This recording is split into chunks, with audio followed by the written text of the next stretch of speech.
Peace. Salute. Salute. Peace and love to the good family. Peace and love. Salute. Salute. Hopefully, I'm finding you well. Please excuse the few minutes of delay that I had just in um, taking care of some things before we begin. Excuse the few minutes of delay. But the goddess is here. I am here, and I'm definitely ecstatic to connect with the good family. I hope that everybody is doing wonderful on this lovely, kind of calm, quiet Sunday where I am, at least. Hopefully, you guys have been having a good weekend. Hope you guys are well.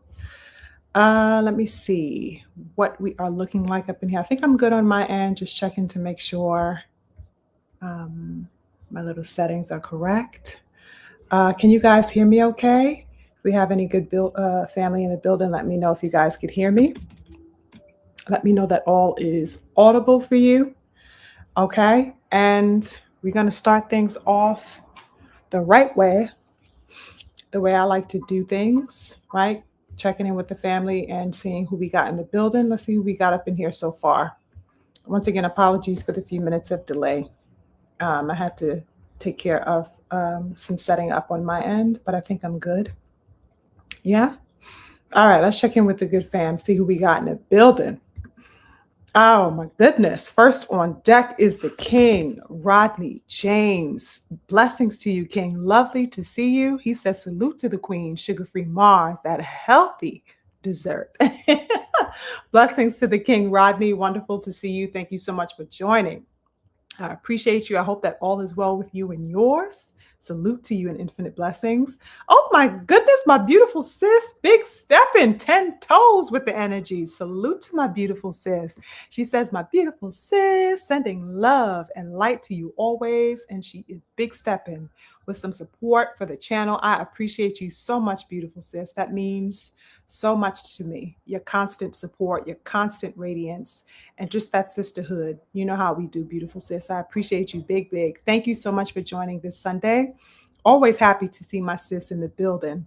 Blessings to you. She got her nines and she is ready for the truth, as the real ones all are. Okay, we got some stuff to discuss, beautiful sis. You already know what time it is, right? Let's see who we got up in here. We got the King, Snoopy, Mac, big stepping in the building. He says, salute Queen Sugar Free, Queen Sugar, the boss with the hot sauce. You already know what it is, King Snoop. Oh, God, you know I'm stepping. Infinite blessings to you. Lovely to see you this Sunday. Lovely to see you always whenever we run into each other in these boxing streets. Infinite blessings to one of my hitters, the King, Snoopy Mac. Yes, Rodney, thank you for reminding the people. Hit the free like button. Absolutely. Rodney got his nines on decks for me. I appreciate you. You hear me loud and clear. Blessings to you. Okay, I see the salutations being passed around. I see some more nines from the good family for me. Yes, indeed. You know how we do. That is my number, right? Blessings to you guys. Oh my goodness, we got the Queen Mama Love in the building. Hey, Queen Mama Love. Lovely to see you. She says, sweet princess. Blessings to the Queen Mama Love with the wonderful, bountiful, magnanimous energy, 10 toes. As always, ain't nothing new with the Queen Mama Love, Chiquila. Okay. Blessings to you. Lovely to see you. We have OG in the building. Blessings to you. He says, hey, beautiful Mars. Hey, what's up, King? Lovely to see you. Thank you so much for carving out a bit of your time this Sunday evening to spend with us over here. Blessings to you. Lovely to see you. We have Technique in the building. He says, I hope Timmy sleeps him. Do you? We got somebody on team Tim Zoo. That's a, it is what it is. That's how you feel? Shit. All right. Yeah, I mean, you're alone with maybe about 2 other people.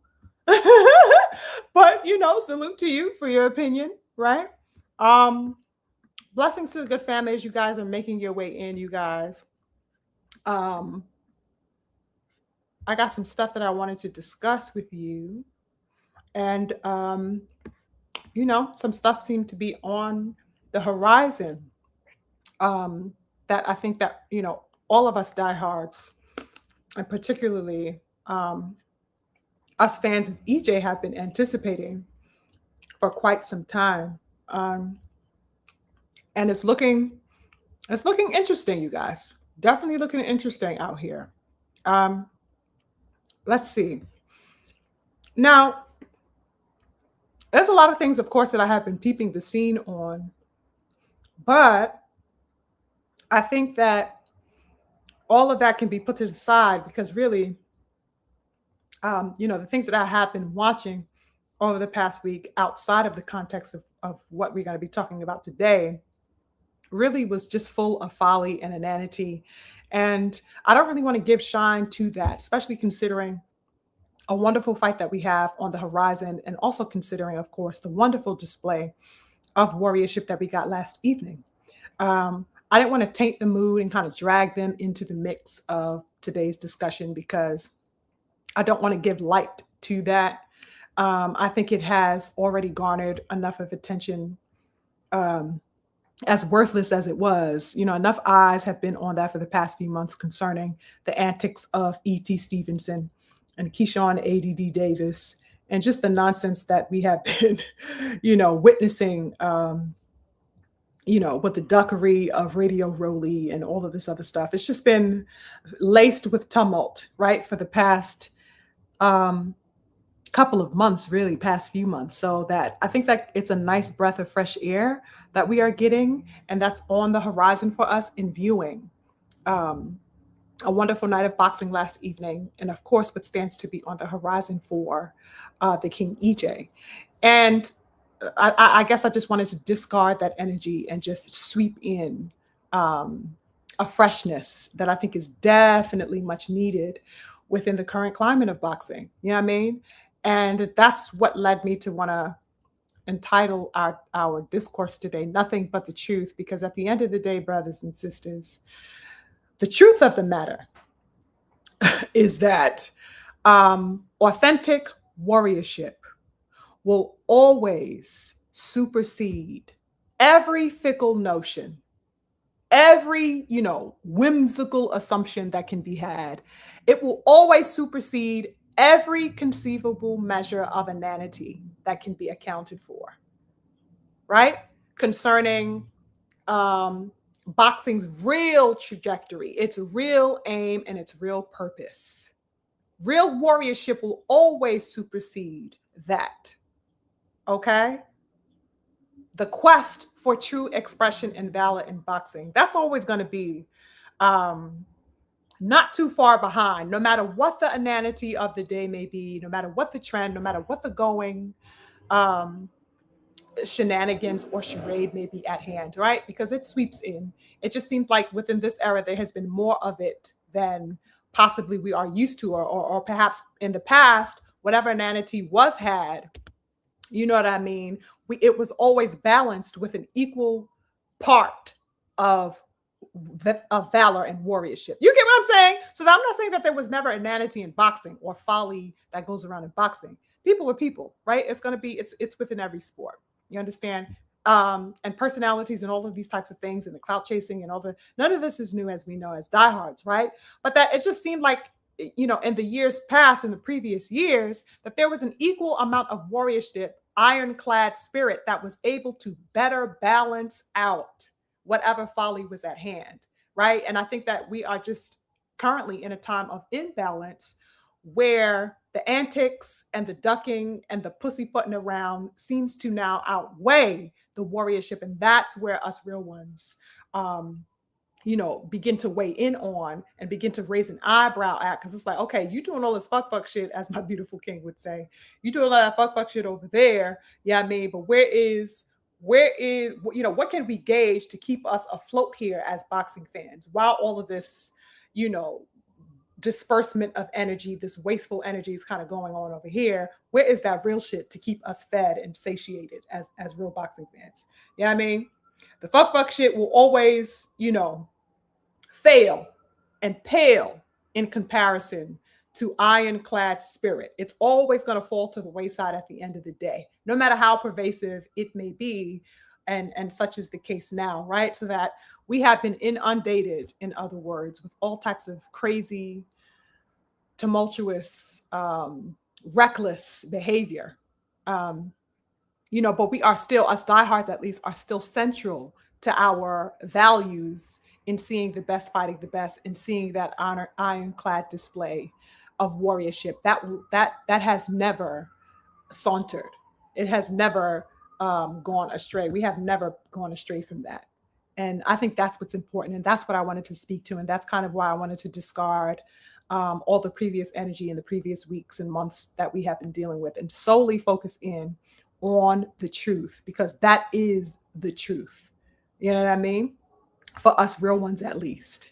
The nonsense will always pale in comparison. And yeah, I mean, these soft, sassy ass group of people who are out here, you know what I mean, just messing everything up, who are totally into and solely focused on the tabloid debauchery of it all, who want the folly, who want to be attached to the inanity or whatever have you. They get their kicks for the moment. It's always only momentary anyway, right? So they get their momentary, temporary bliss out of the idiocy that they partake in, right? And celebrate whatever triviality they could enjoy for however long it lasts. But it is a fleeting enjoyment that they are getting because, the truth of warriorship is that, it can't be bypassed in the competitive realm. People are always going to say, okay, well, is this person going to fight this person? People are always going to be looked at to see what their next move is. People are always going to be deemed the best. People are always going to be deemed counterfeit, whatever have you. We're always going to do our comparisons. And because of that, we are inevitably always going to demand, after the charade is done, to see, okay, after the smoke clears, who's really going to get it popping out here? It's just nothing can bypass that. We're always going to get back to that. You know what I'm saying? So, that's just the truth of the warriorship. The truth is where the heart of boxing is, and nothing is going to be able to change that. That's what the greats have shown us over the last century, and up until the present, those who stand in that same path, those who are of the same ilk as the greats will always be steadfast in that.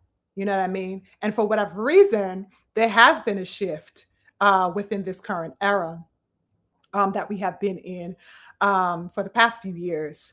The shift where has been instead placed on a need to sway away from the girth and the magnitude and the severity and the the paramount importance that warriorship actually has. I don't know what the shift is for. I don't know why the shift is here or why it's been deemed cute, to even think outside of terms of legacy and meaningful fights and wonderful displays of warriorship and so forth and so on. I have no idea what the reason for that shift has been, but there certainly has been one. And the effort is to sway the direction, sway the moral compass of the people away from making the connection to great fights. And it's the most insidious and diabolical thing that I can think of, because I see no efforts made to do such things in other sports. Right? In other sports, that competitorship is heralded, it's upheld, it's saluted, it's respected. But for whatever reason or another in boxing, we have people that are trying to divert attention away, divert interest away, from wanting to see the best and meaningful fights. It's just, all I can think about is corruption, latent corruption that's still embedded within the sport. And the politics of that corruption is what leads to, such a mindset that would be allowed to proliferate in the sport for whatever reason. You know what I mean? But real enthusiasts, real fighters, real passion, beautiful brothers and sisters, in and of itself, cannot be, oscillated or persuaded away from the core purpose. Real passion, that's not something you can sweep aside, as I said, right? That's something that you can ever totally get away from, no matter the mechanisms around that are trying to, curtail that spirit away. At the end of the day, we're always going to return to wanting to see, these displays of beautiful performances from these warriors. You know what I mean? That's just the bottom line of it. And that's the core of it, is really, it's just supporting the best fights, the best warriors who show up and who represent in a steadfast way, brothers and sisters, that type of spirit That cannot be faked. You either have it or you don't. Okay? And we have seen over the past few years, brothers and sisters, many men and women made. Right? And likewise, we have seen the exposure of other people's characters and of other people's counterfeit, ways and practices and tendencies and mindsets or whatever have you.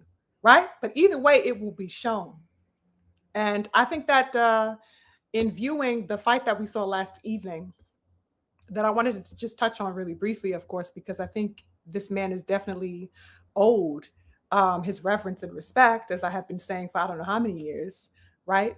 Um, with the young lion, David Benavidez, right? I think that what we saw of his performance is a testament to that truth that I am speaking of, nothing but the truth. Because with his performance last night, we got a true and honest and outright and very forefront, unapologetic display of warriorship, brothers and sisters. I mean, I don't know what else any fight fan could have wanted. It was an exemplary performance from David Benavidez. It was a dominant victory that he got. I mean, he just really, he's one of my favorite fighters for a reason. David Benavidez is absolutely one of the best fighters in all of boxing, brothers and sisters. Put some respect on that goddamn man's name out here. You get me? I cannot for the life of me. And this is something that I just kept, I found to be a very interesting thing. It's something that I had tapped on last year. It's something that I had been peeping the game on for quite a number of years, right? But of course, that it was brought to the forefront and highlighted once again for me last night, which is how I cannot for the life of me understand, why there is this tiptoeing around Benavidez, brothers and sisters. What is this tiptoeing that people tend to do with him and have been doing with him? That's something I wanted to really dissect and do some reconnaissance on really briefly. I can't for the life of me understand what the fuck is this tiptoeing around the young Benavidez.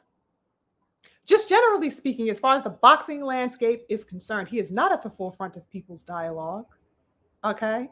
People kind of see him and they kind of just saunter away and leave him kind of where he is, even though they give him the acknowledgement. They kind of just tend to leave him to the side a little bit. And I just never understood that. I never understood that. The tiptoeing, around giving him his credence, real talk, his just due. It seems like he had to do a little bit of kicking and screaming in order to get, he doesn't really vie for it or ask for it, right? He just does what he does because he's just focused on his career and his moves and, his direction, which is wonderful, right? So he doesn't really do any lamenting, so to speak, about that. But I, as a supporter of his, a longtime supporter of his, I kind of definitely peep the scene and say, well, why are people running up to throw arms around this man? Like really like scoop him up and like hold him up as an elite king of boxing. You know what I mean? That's been a question on my mind for some time. And once again, it arose in my mind's eye upon viewing his victory last evening, his wonderful, dominant victory last evening, right? So that it seems to me that the boxing world knows him, right? They know him, right? He's the Mexican monster. He was named and attributed that name by the great, Iron Mike, right? Which is an honorary, title in and of itself to be named by a great, Well, Benavidez was given that by Tyson. We all know him as that. We refer to him as that. He's taking it on as his official moniker, right? So that he has been given that accolade, if you will, because that is an accolade to receive the grace from an all-time great, right? So that he has that, right? It's also known, I guess, out here in the boxing world that he is a serious champion and competitor. I don't think anybody kind of overlooks that he is a man of severity as an athlete, right? But something's missing. Something's missing, brothers and sisters, when it comes to Benavidez, as far as his public acceptance, right? Everybody knows that he is, unrelenting in his output. He has a, fan-friendly style, as they say. His output and his style is eye-catching. He is absolutely ruthless in his approach to war. So that's why I find it all the more baffling that there is this idea around him that he should not be officially claimed and crowned as king. Did you get me? I'm talking about as one of the kings. You understand? It's just so perplexing to me. It's the reticence is perplexing to me. You know, it's baffling that there is and has been for a bit of time this reticence towards placing a crown officially on him. And I think that much of it, upon my analysis and just sitting back with it and being curious about this, has brought me to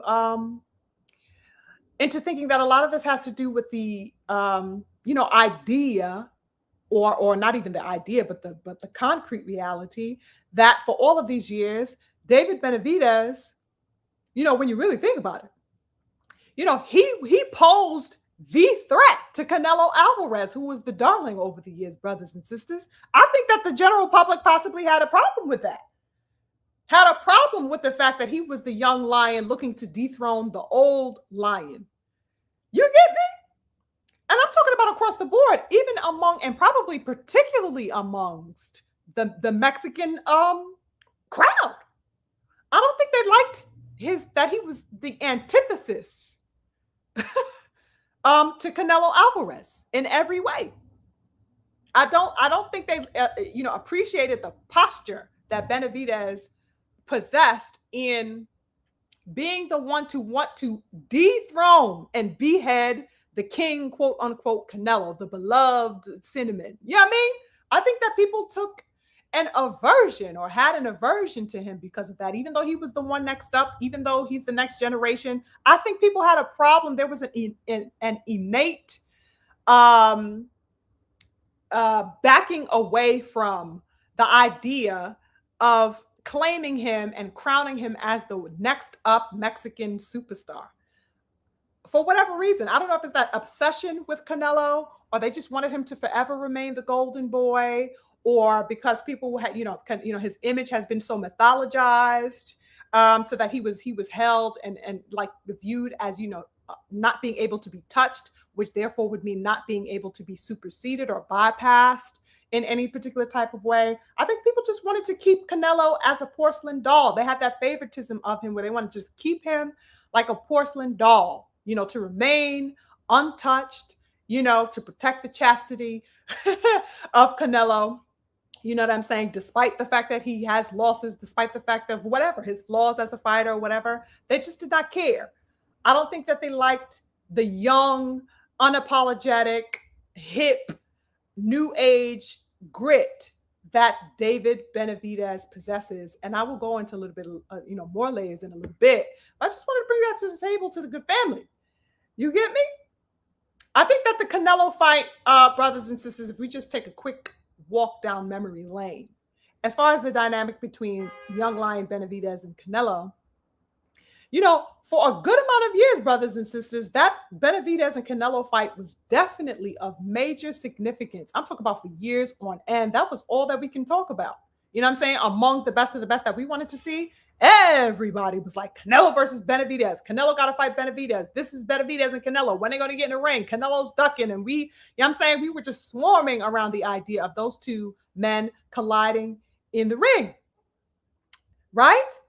It was definitely of significance for a good amount of years. And, it's all the diehards we're talking about. You know what I mean? But ultimately, right, as we look retrospectively, that eagerness, of course, dwindled after a few years, right?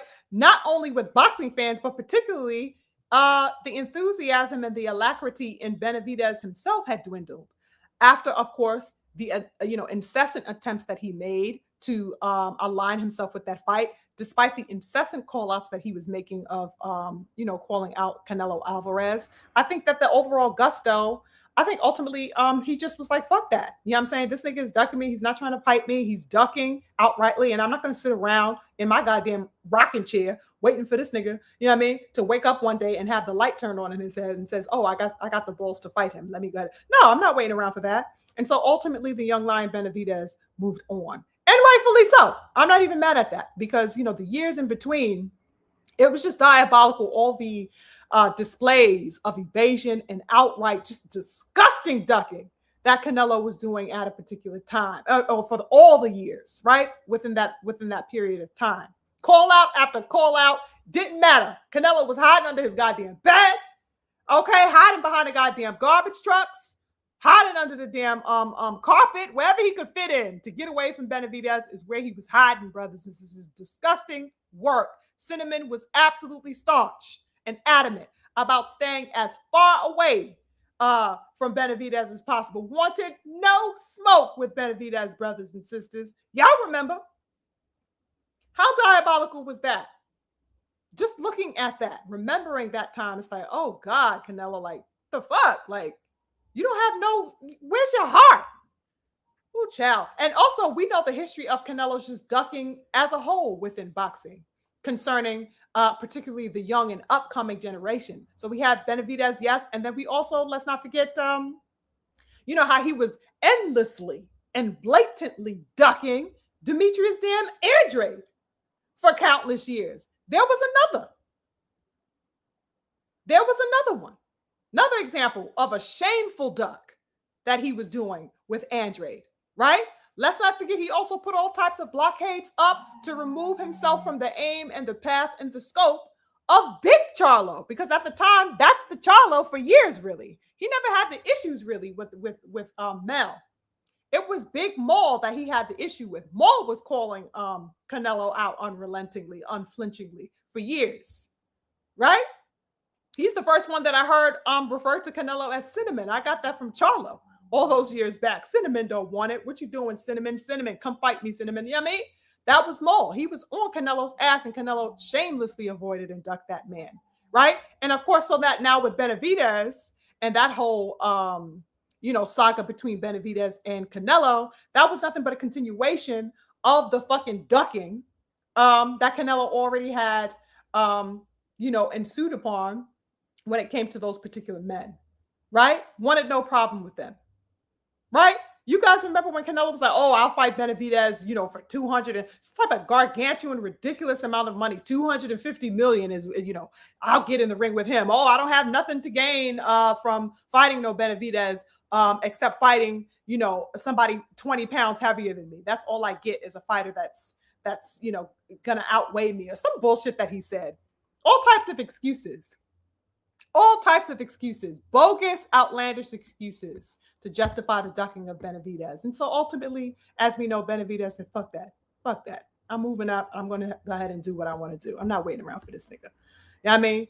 But anywho, the young lion Benavidez is, brothers and sisters, and has always represented, for me as an avid supporter of this young brother, he has always represented what I want my warriorship to look like in the ring.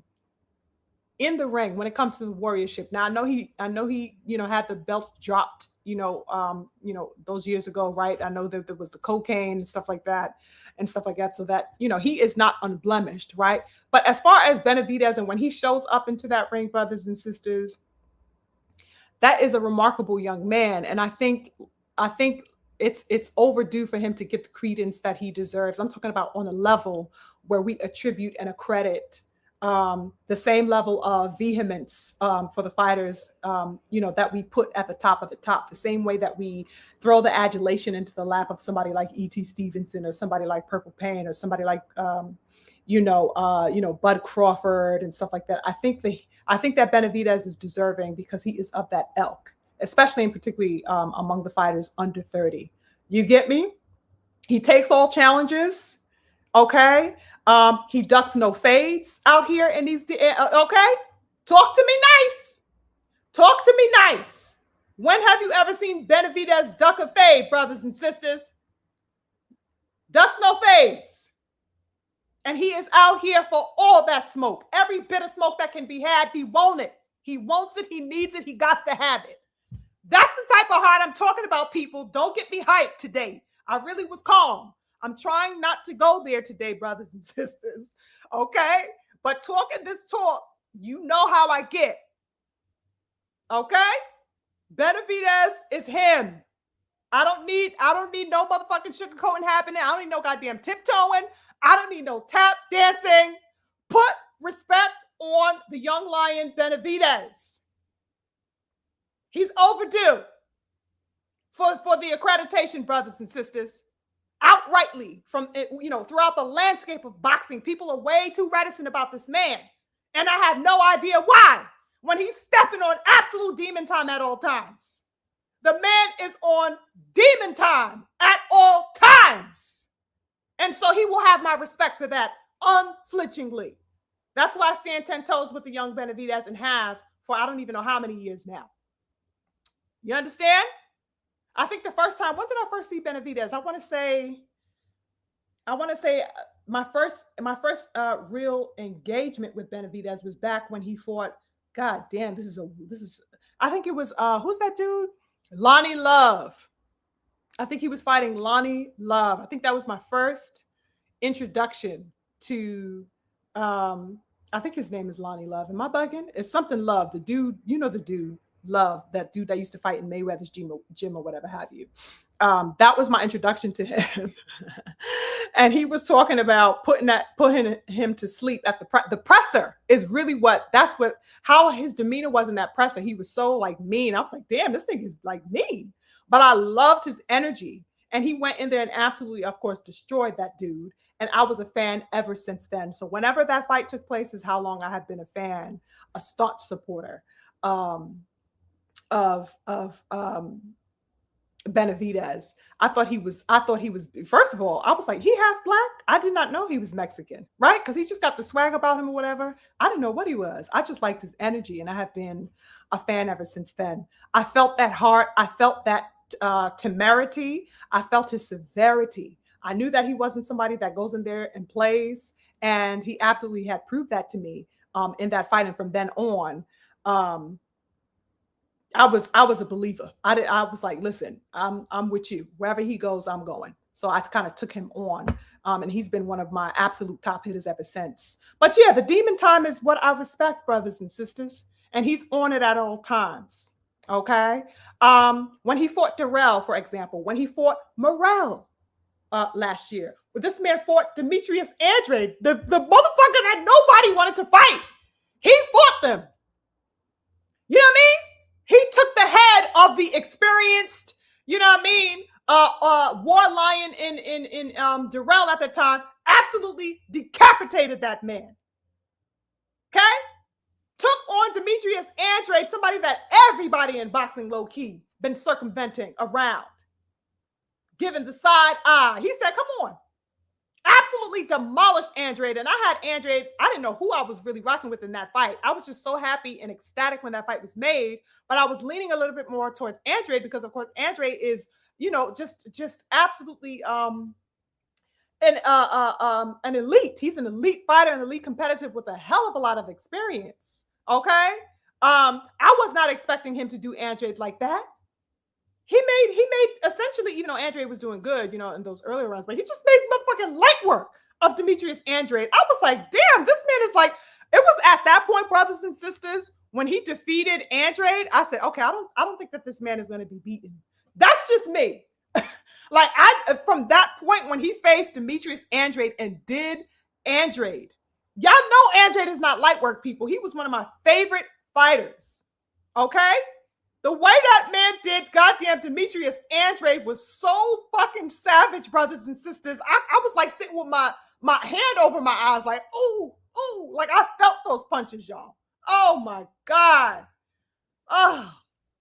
Like I said, I had always been a believer of Benavidez since my first and initial contact with him. But when he motherfucking did what he did to Demetrius Andrade, beautiful people, I said, no, this man is an elite and he's going to be in the history books. I just absolutely, that was it. Okay. And then, of course, he took on Morrell last year in what everybody was assuming would have been his toughest and most steepest competition. And y'all saw what he did to goddamn Morrell. Okay. And of course, we saw what he did to damn Caleb Plant, brothers and sisters. Okay. So that, in my view, the young lion Benavidez should have been hailed and heralded as an elite king since then, since those times in real talk. You know what I'm saying? He's way overdue for the accreditation and the adulation, brothers and sisters. He is so deserving of it. If anybody is, it's definitely Benavidez. Okay. Um, but like I said, because of the whatever partisan sentiments that were going on, and most definitely the preferential treatment that was extended to Canelo, I think that kind of overshadowed this man's stature and this man's absolute beautiful warriorship, brothers and sisters. It was that preference for cinnamon that did not allow for that to happen. And I think that's absolutely a disservice to boxing, not only to him personally, but I'm talking as an enthusiast, people. That's a disservice to boxing to not accredit the people who are worthy. I don't give a fuck about popularity. If somebody has that and somebody is beloved and upheld like that, that's fine. But that has nothing to do with the warriorship. We've seen people beloved and heralded and stuff like that, and they ain't worth a goddamn. I mean, just look at Arturo Gatti. You know what I mean? Man, he got the heart of a warrior because he kind of took on the fights or whatever, but he was never, as far as talent or skill or prowess, somebody that I would consider to be an all-time great. That didn't stop him from being beloved and loved up on by the boxing fans or the boxing media who had upheld him all of those years ago, right? So there's an example right there of being beloved, but not necessarily being as forthright the way I like my warriors to be forthright. The popularity, in other words, brothers and sisters, doesn't necessarily denote all-time elite status as far as I am concerned. You understand? But the preferential treatment, of course, supersedes that. It always walks in front of the scales, and I don't want that type of reticence continuing as far as David Benavidez is concerned. You get me? So that preferential treatment for Canelo kind of overshadowed and it thwarted all of the light that should have been given to Benavidez because of the partisan that was shown to Canelo. He was never extended the amount of acceptance that he deserved, in my view, up until this point. You get me? So that last night was yet another showing of exactly who David Benavidez is in his warriorship, brothers and sisters. You can't tell me that man didn't look fucking beautiful last night. He looked absolutely beautiful in that fight. I actually fell asleep. I didn't watch the fight last night. I was like passed the hell out. I don't know what was going on with me, y'all, but my couch took me out. My couch is actually undefeated. My couch is the undisputed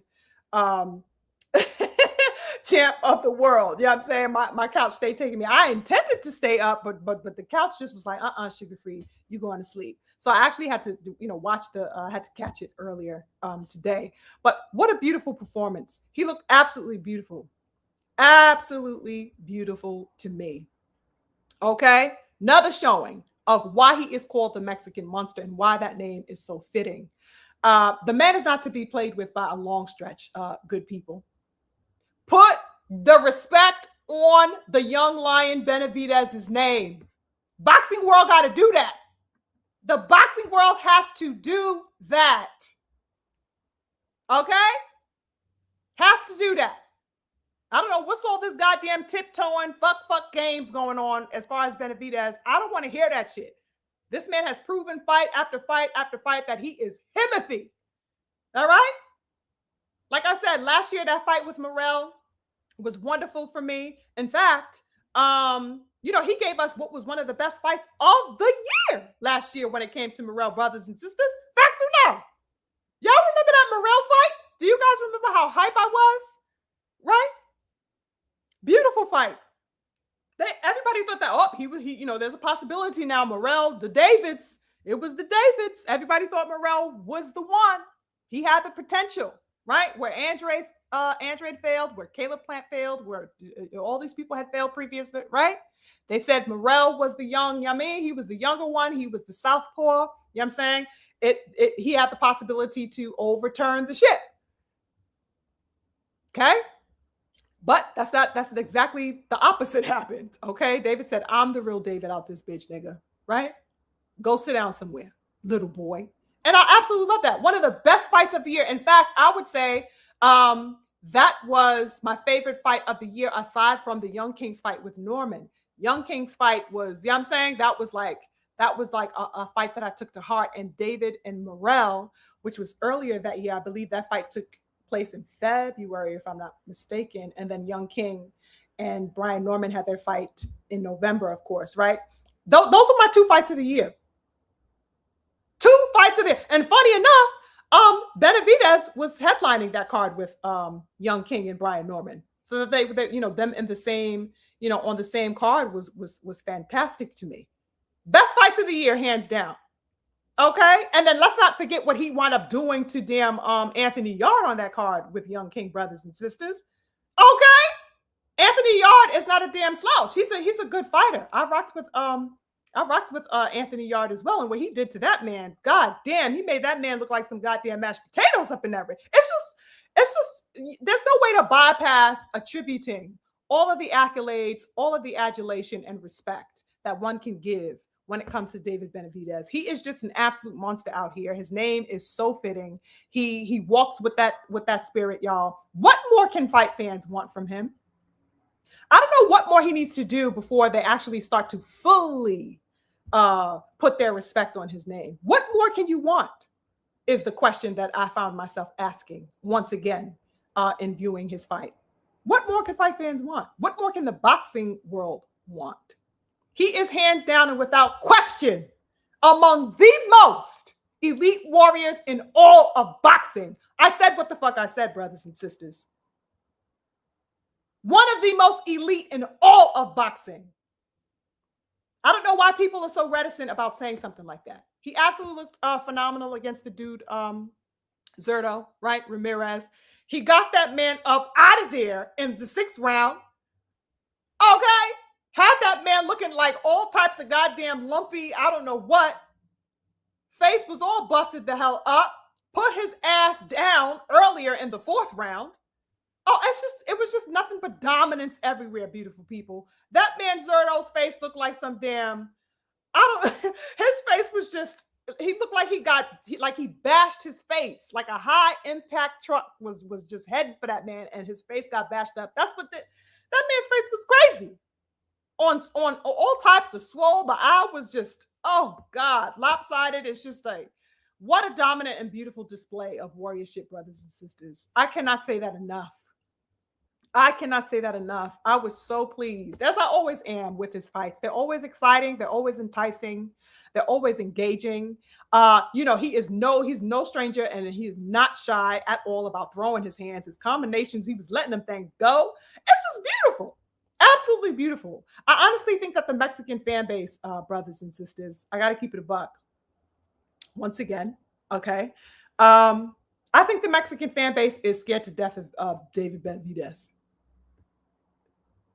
I think the Mexican fan, I'm going to keep it a stack now. You tell me if I'm bugging.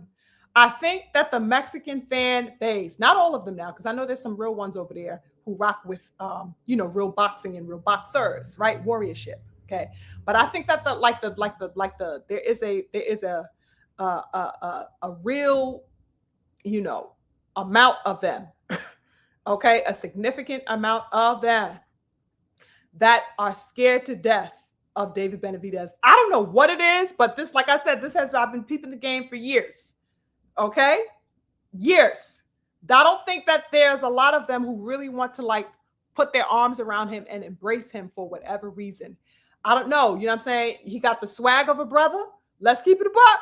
You see how he dressed out here. You see how he walking. I mean, he like his chain swinging. Okay. He got that hair. He got the fade. You know what I'm saying?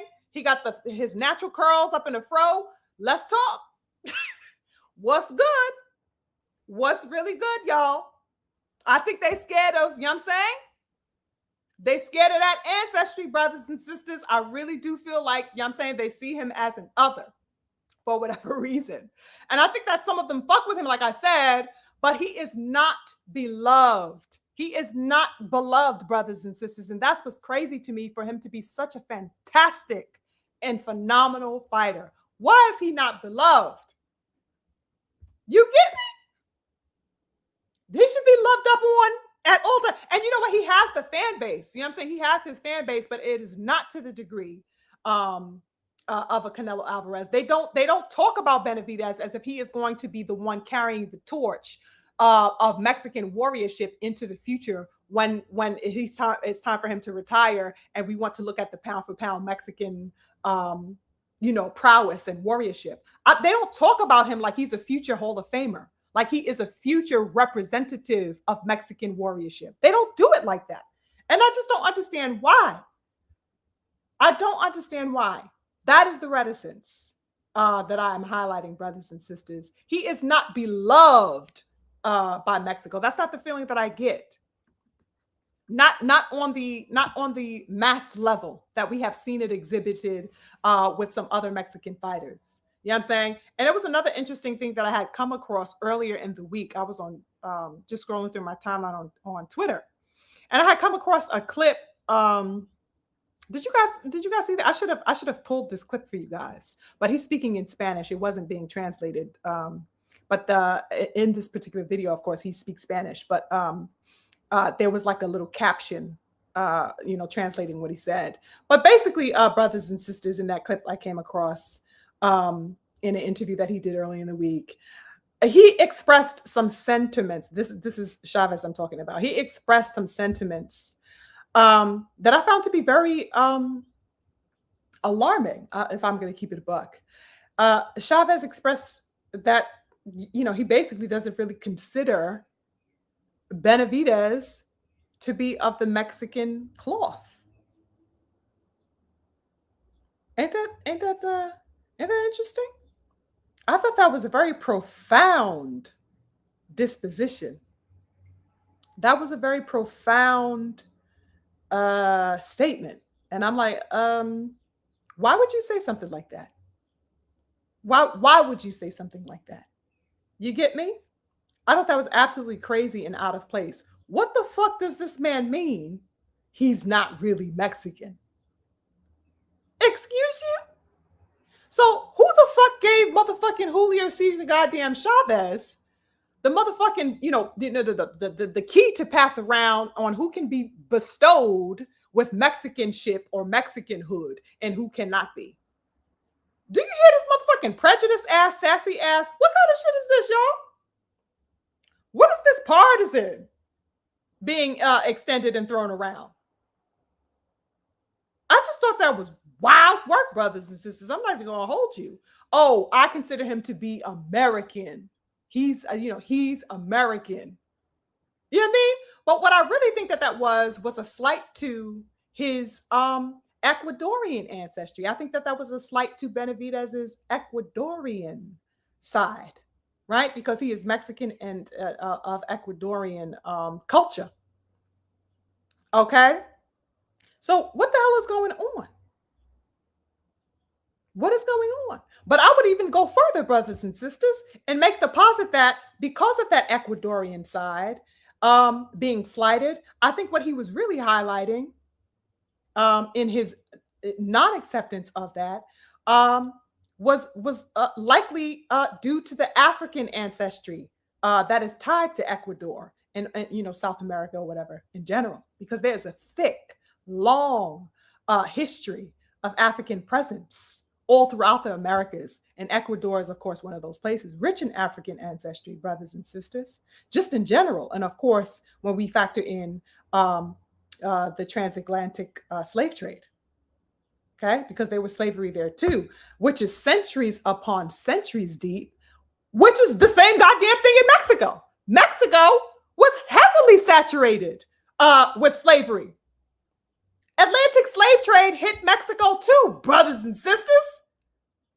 So that African ancestry is all throughout and replete within Mexico. If we gonna keep it a buck. All right?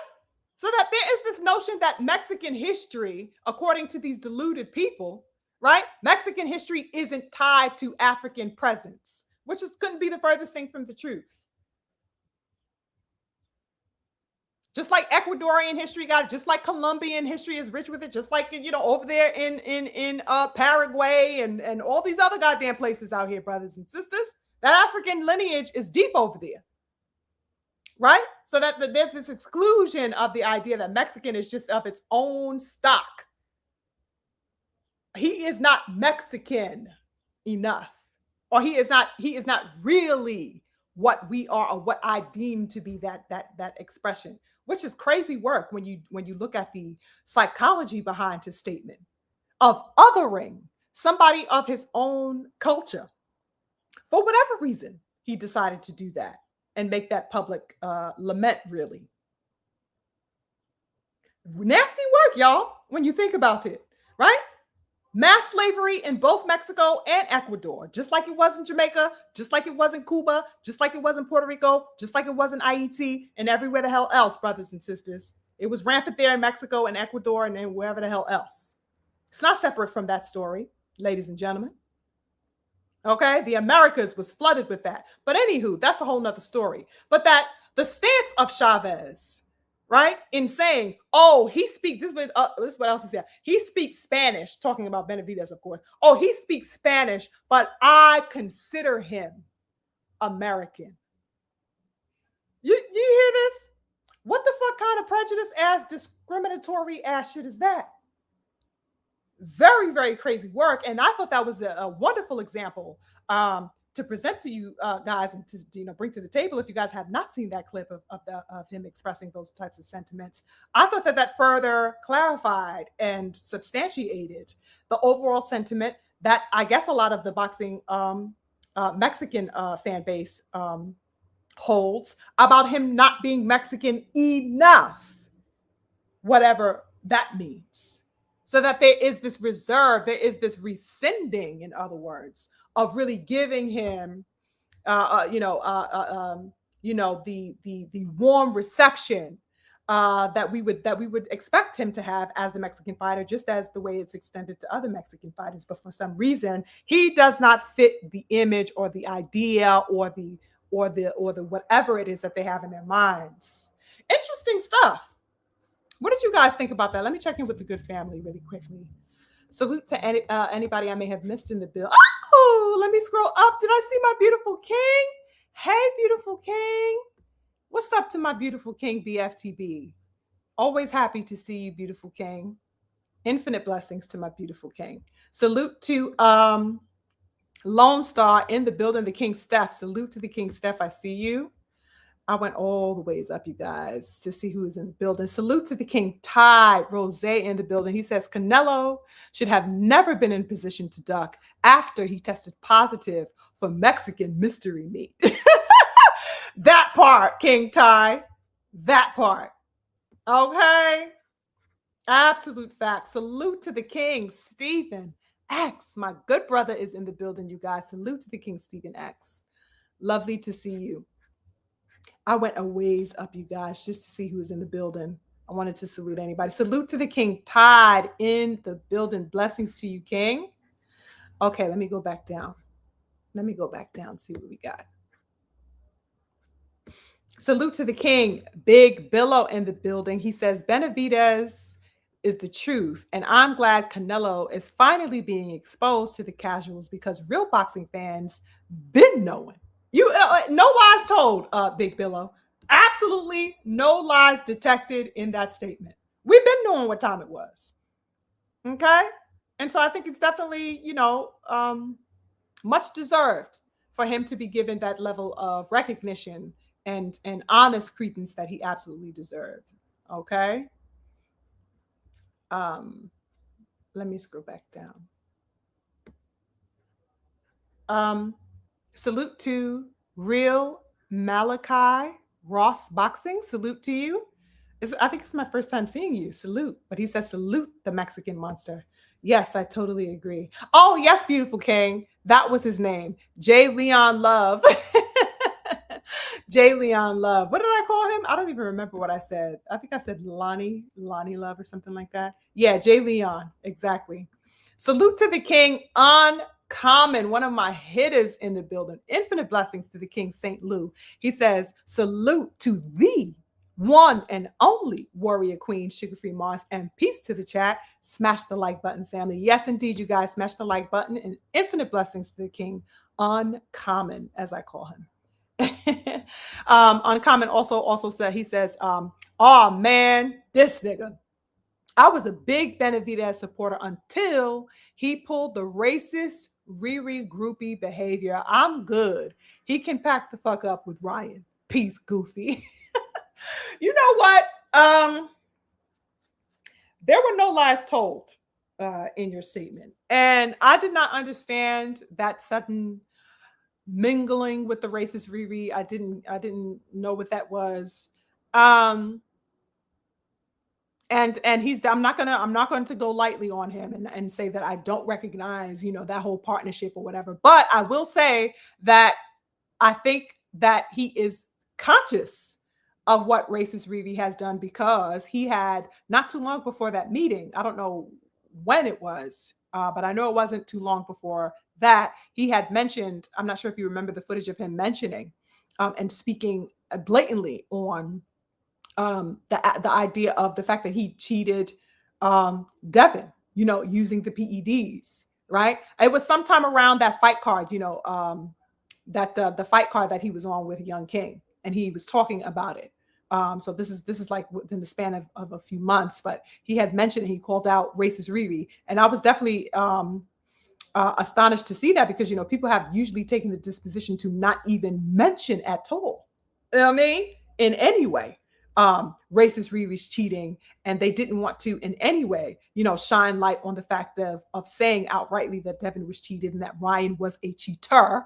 Right? They don't want to acknowledge the PEDs. So the fact that Benavidez said that showed me that he is conscious of that.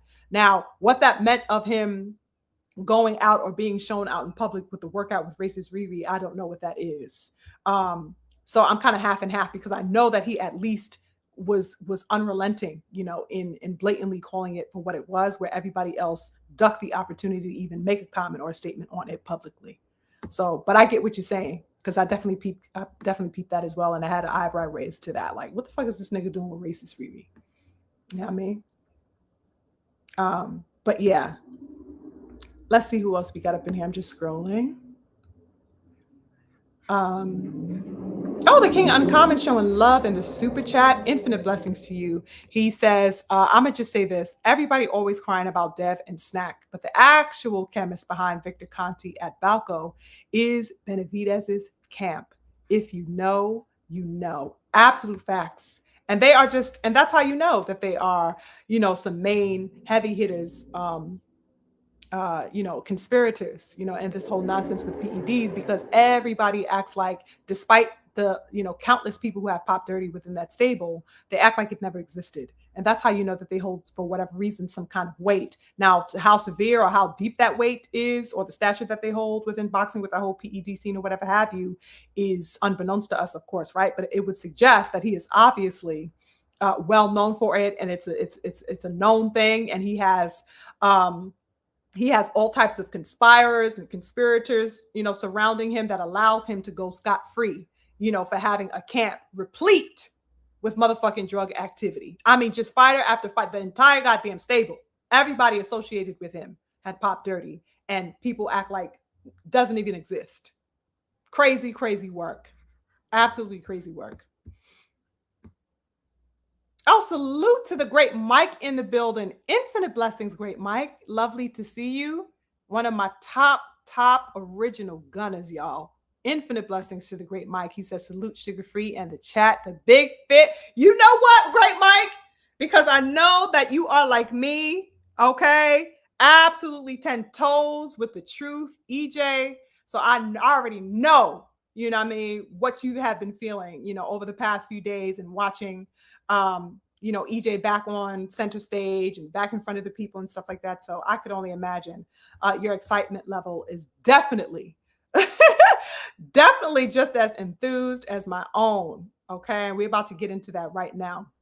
Salute to the King Devo in the building. Lovely to see you, King Devo. Thank you for joining. Oh my goodness, we got the King Stay Dangerous in the building. Blessings to you, King. He says, salute Sugar Free. Blessings, blessings. Oh, and how lovely. We also have Joe in the building joining us again. Lovely to see you once again. As always, he says, great show as usual. I appreciate you big. Thank you so much for joining. Definitely appreciate you and the good family. What did Devo just say? Devo says, I feel like the Errol Spence comeback fight should be in his hometown, in my opinion. Okay.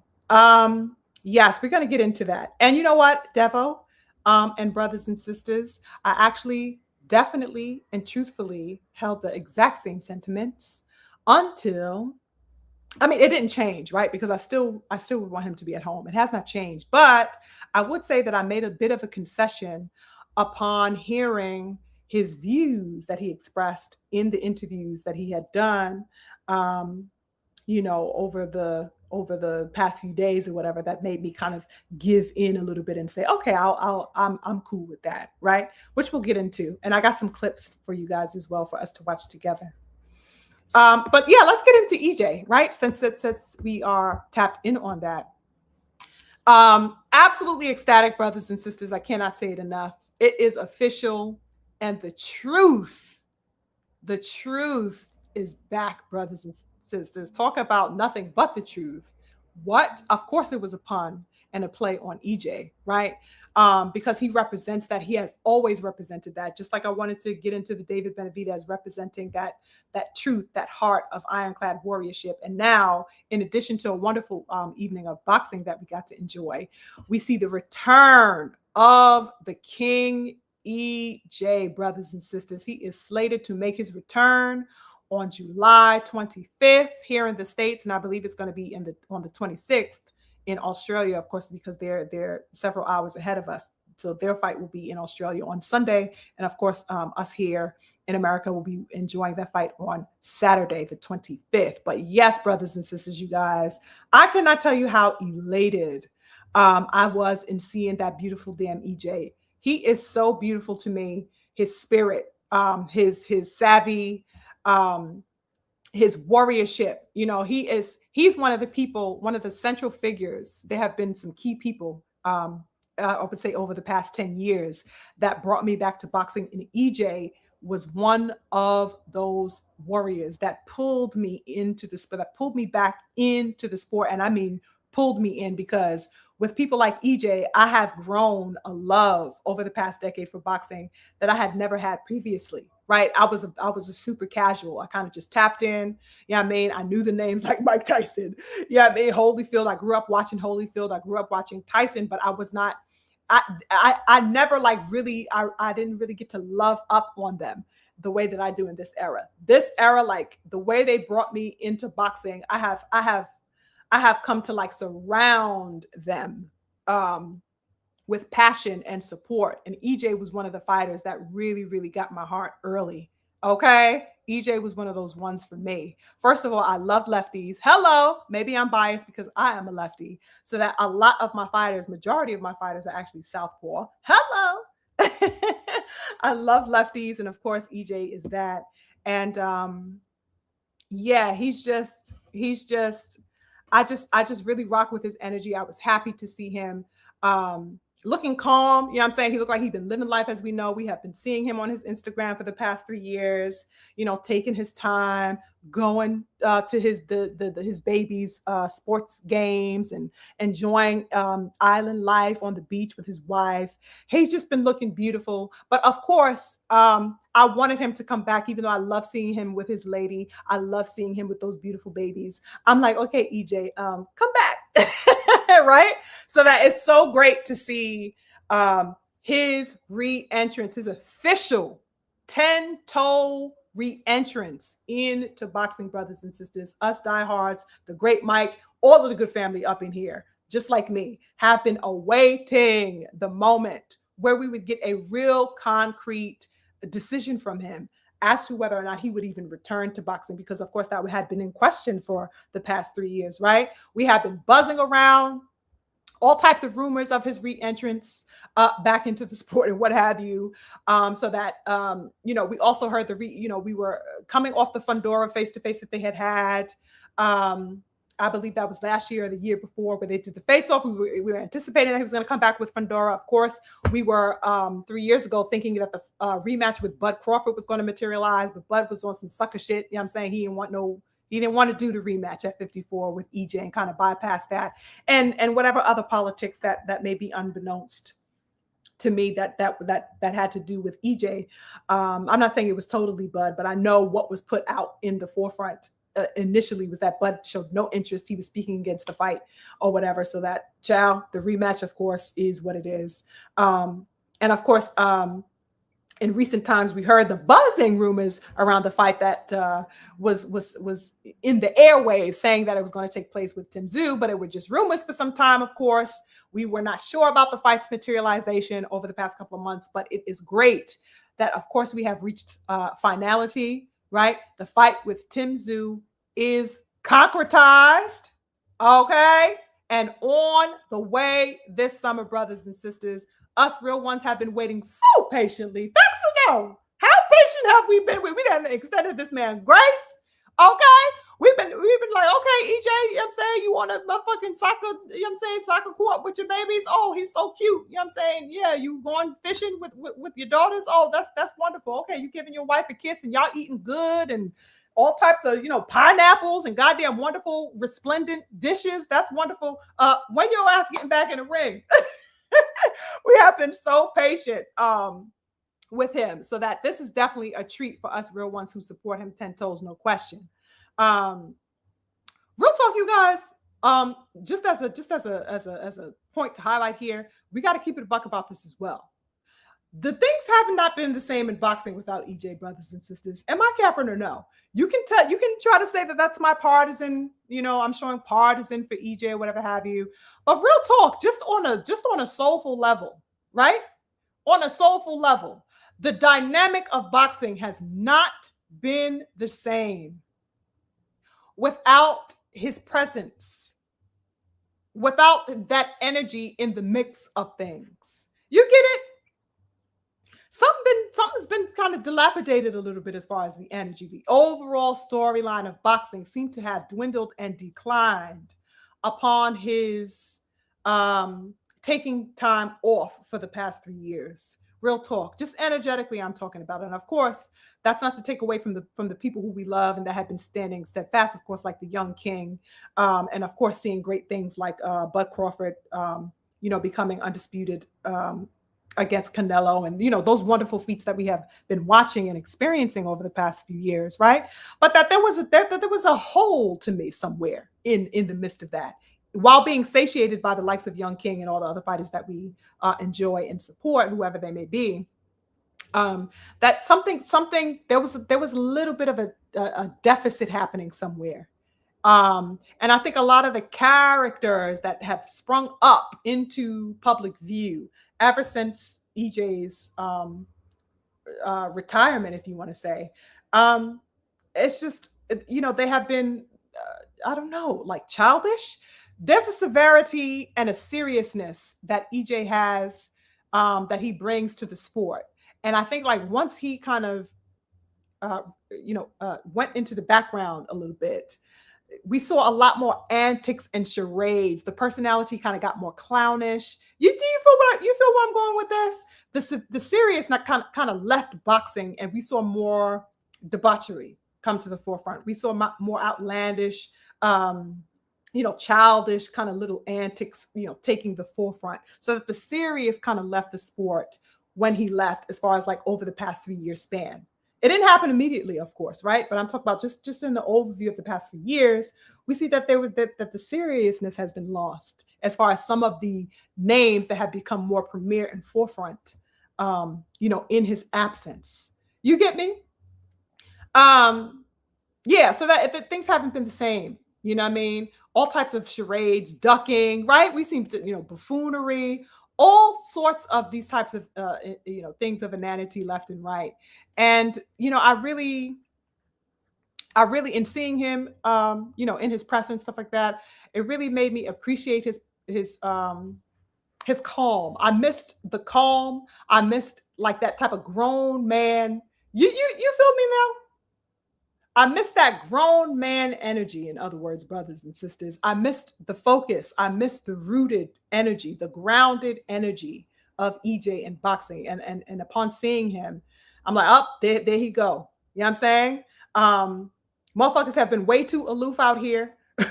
There's been a surge of immature antics going on, brothers and sisters. Let's not cap. A lot of childishness going on here. Senselessness, right? Puerile displays, right? All types of measures of juvenility abound in these boxing streets, ladies and gentlemen. No, I have been sick of it. I ain't want it. I want nothing to do with that. I'm like, hells to the no. I'm tired of that shit. Let's get some grown man energy in the building. I need that in my life. That's what I need in my life. I don't want no goddamn juvenility. I don't want no damn childishness. Grown man energy only from my warriors. Grown woman energy from my warriors. Don't want no damn childishness in the building. Get these fucking kids the fuck out of boxing. I don't want no damn childishness. I don't want no damn WWE goddamn clown show.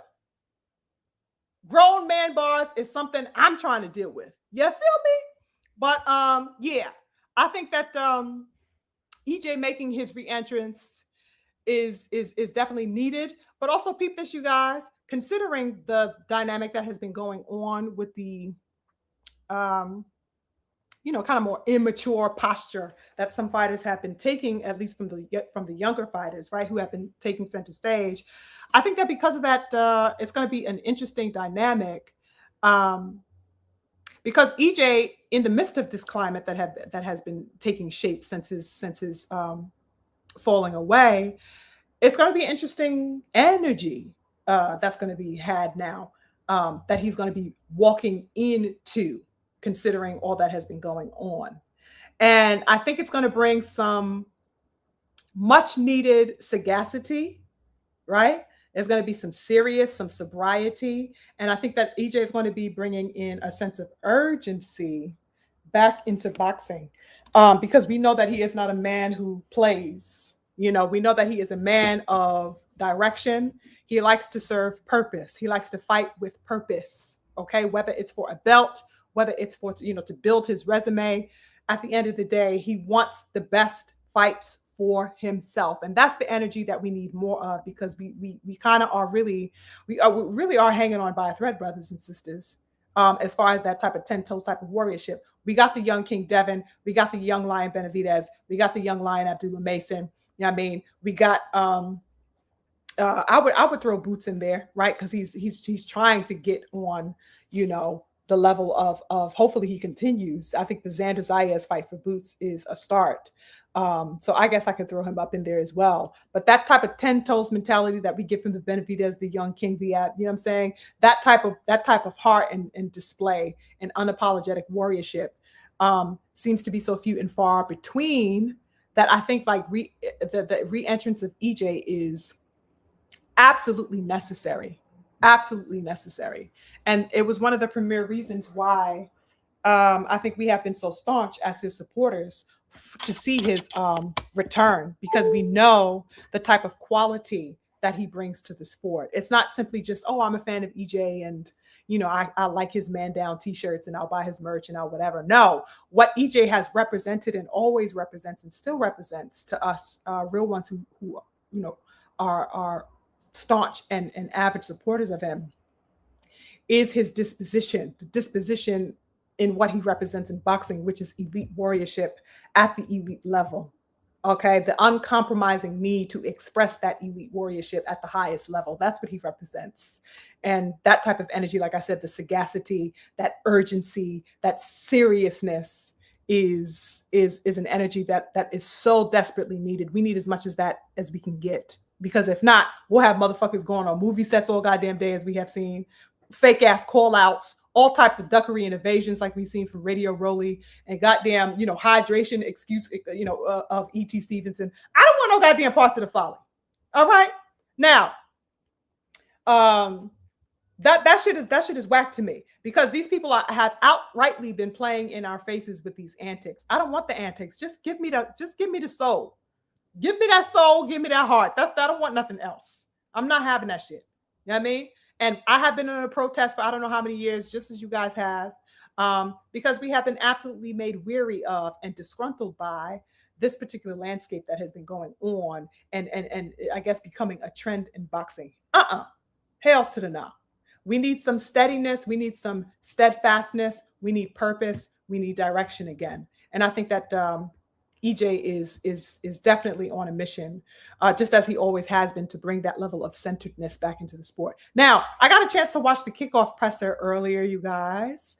with he and Tim Tszyu, right? The kickoff press and stuff like that. And so far, so good. I like what I see. I like his tone. I like his temperament. Okay, he looks healthy. Okay. EJ done cut off the damn Locks brothers and sisters, right? You know that he looking, clean and serious and healthy, just like the EJ we've always known, ladies and gentlemen. So it's great to see him. You know what I mean? Looking like himself, the EJ that we know.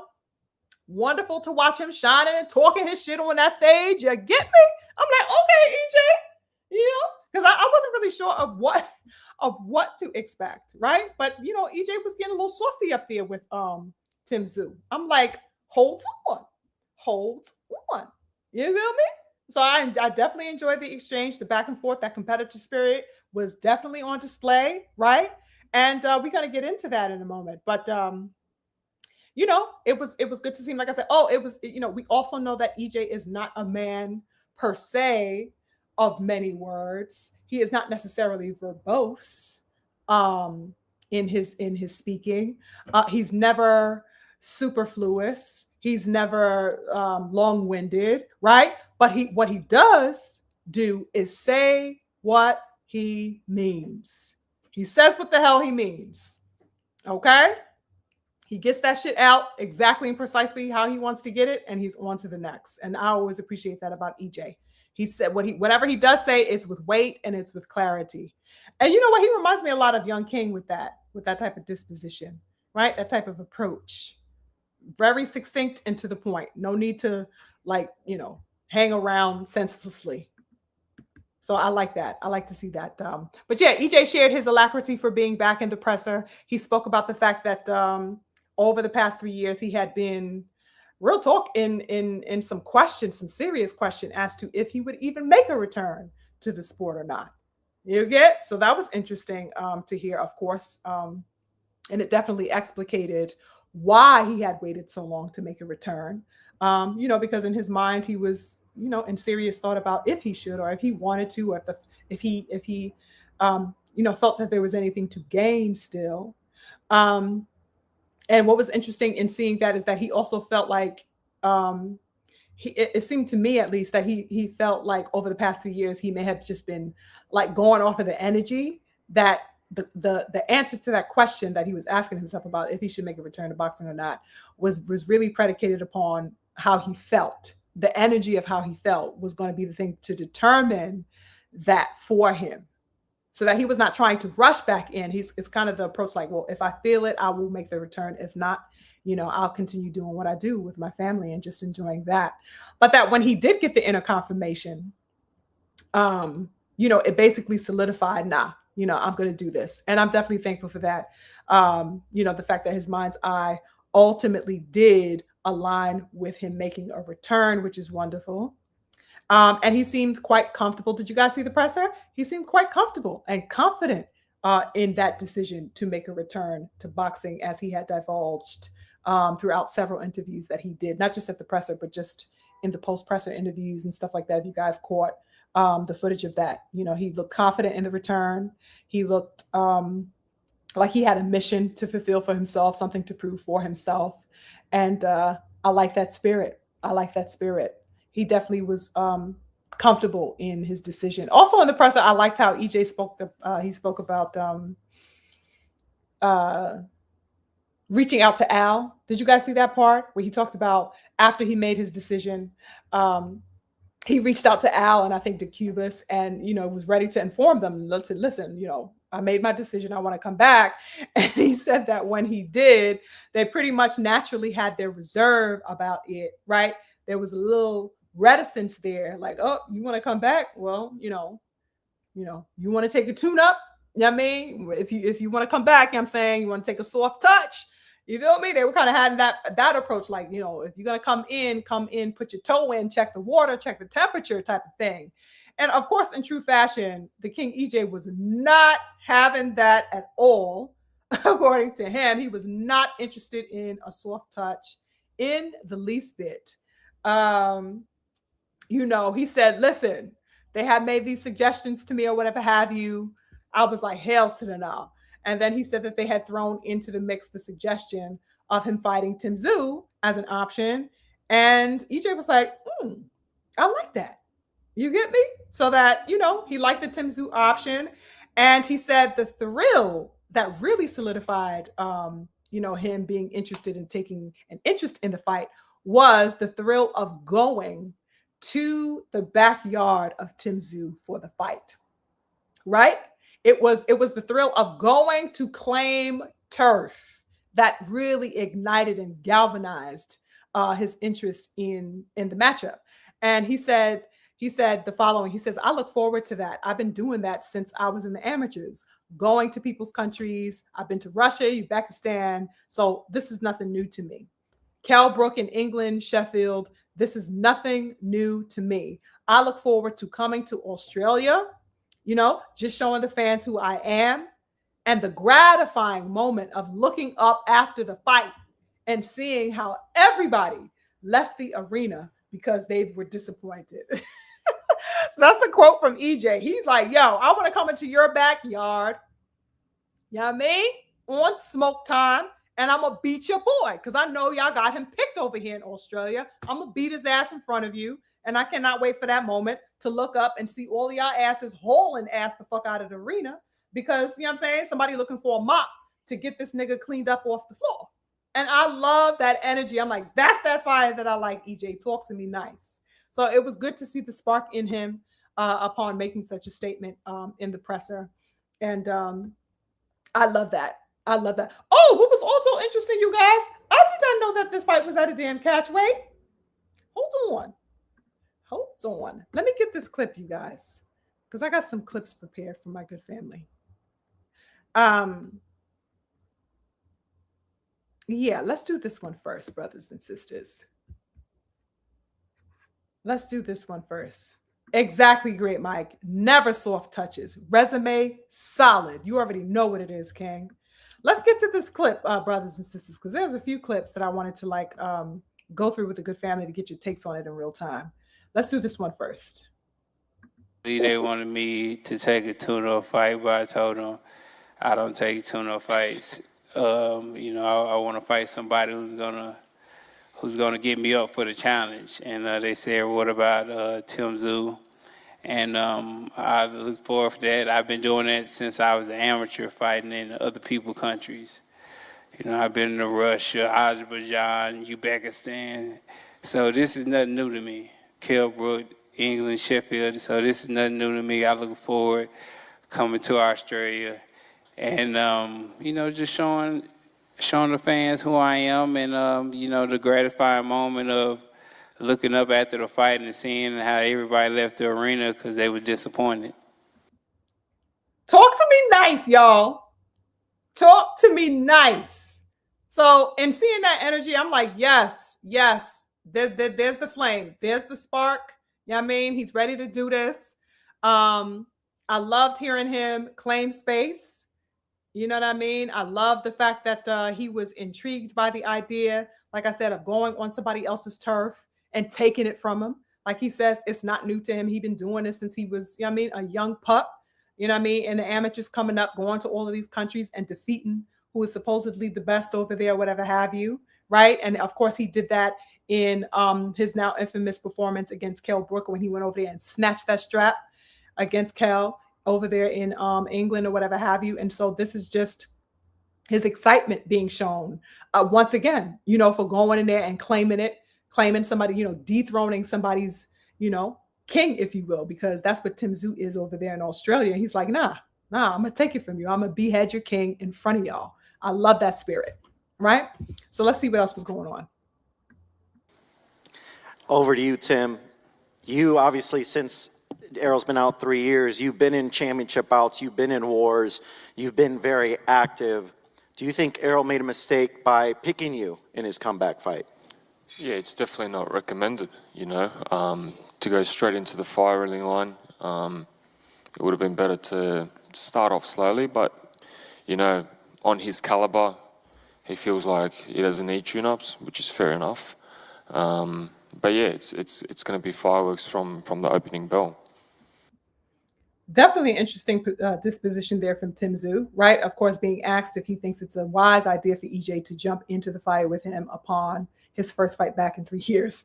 And Tim Tszyu is on his own level of demon time and says, yeah, I don't think it's recommended, but he thinks he's Himothy. Let him come in there and try. He thinks he's of that caliber to come in the ring with the likes of me after 3 years. And, it is what it is. So I like that. I like that pushback and that confidence coming from Tim Tszyu as well. That type of energy is definitely needed, for some warriorship, to be displayed. So I definitely look forward to that same energy in the ring come fight night from Tim Tszyu, that type of confidence. I want to see how he's going to bring that into the ring. But yeah, let's continue. Back to you, Errol. As I mentioned, Tim's been in championship bouts and whatnot over the last 3 years. You're obviously now with Ronnie Shields. The question I'm sure people have is, 3 years with the layoff, how are you going to combat maybe the ring rust or the potential layoff as you prepare for this fight against Tim? Ring rust is nothing but a mental thing. If you have a training camp and you look good in training camp, you look good in sparring, why can't you look good in the fight? I thought that was a very, very, very poignant point to be made, and a paramount point to be made, because of course that is all everybody has been thinking about: the condition in which he will be able to return, how he would show up if he returned to the ring, his overall state of health and whatever have you. Of course, in the fight with Bud Crawford, there were all types of speculation surrounding that he. Rumors of him being injured at the time, a rib injury. Of course, he also subsequently was dealing with the eye. He had the eye surgery or whatever have you. So it's natural that people were going to be in question about his fitness, if you will, to return to the ring, in addition, of course, to the extensive amount of time that he had been out of the ring. But EJ's disposition was so savage, because he's like, yeah, but that's kind of like a defeatist mentality, which I refuse to assume as a fighter. You know what I mean? You guys haven't seen me, for all of this time outrightly or, totally in the public's eye or anything like that. But that doesn't mean that I have not been working. And since I have been working, I feel good in my training camp. I feel good in the gym. You know what I mean? Doing what it is that I'm doing. So if I'm feeling good in camp, that means I'm going to feel good in a fight. That's what the training is for. You know what I'm saying? It's to measure and gauge your fitness for the actual ring. And he says he's been feeling phenomenal behind the scenes in his training. So yeah, I like that level of confidence. And it shows his steadfastness once again, that his perspective has not wavered one bit about his readiness to fight the elite competition, or the best that he can get, and wanting to come into the ring against them, and not the likes of people that he deems to be subpar in any way. So I thought that was just a testament to that warrior mentality that we know him for, which was wonderful to see. Let's continue. That's a mental barrier you're talking about, and that's why people need tune-ups. Like, I feel like I don't need a tune-up because, the proof is in the pudding when you're in the gym. You know how you're going to fight once you're in the gym, and when you train and when you're sparring and working out and stuff, you know how you feel. So if I feel good in a training camp and I feel good in sparring, I'm going to feel good in the fight. I'm mentally ready, physically ready. I feel like me and Ronnie Shields have a great game plan. Ronnie Shields been through this numerous of times.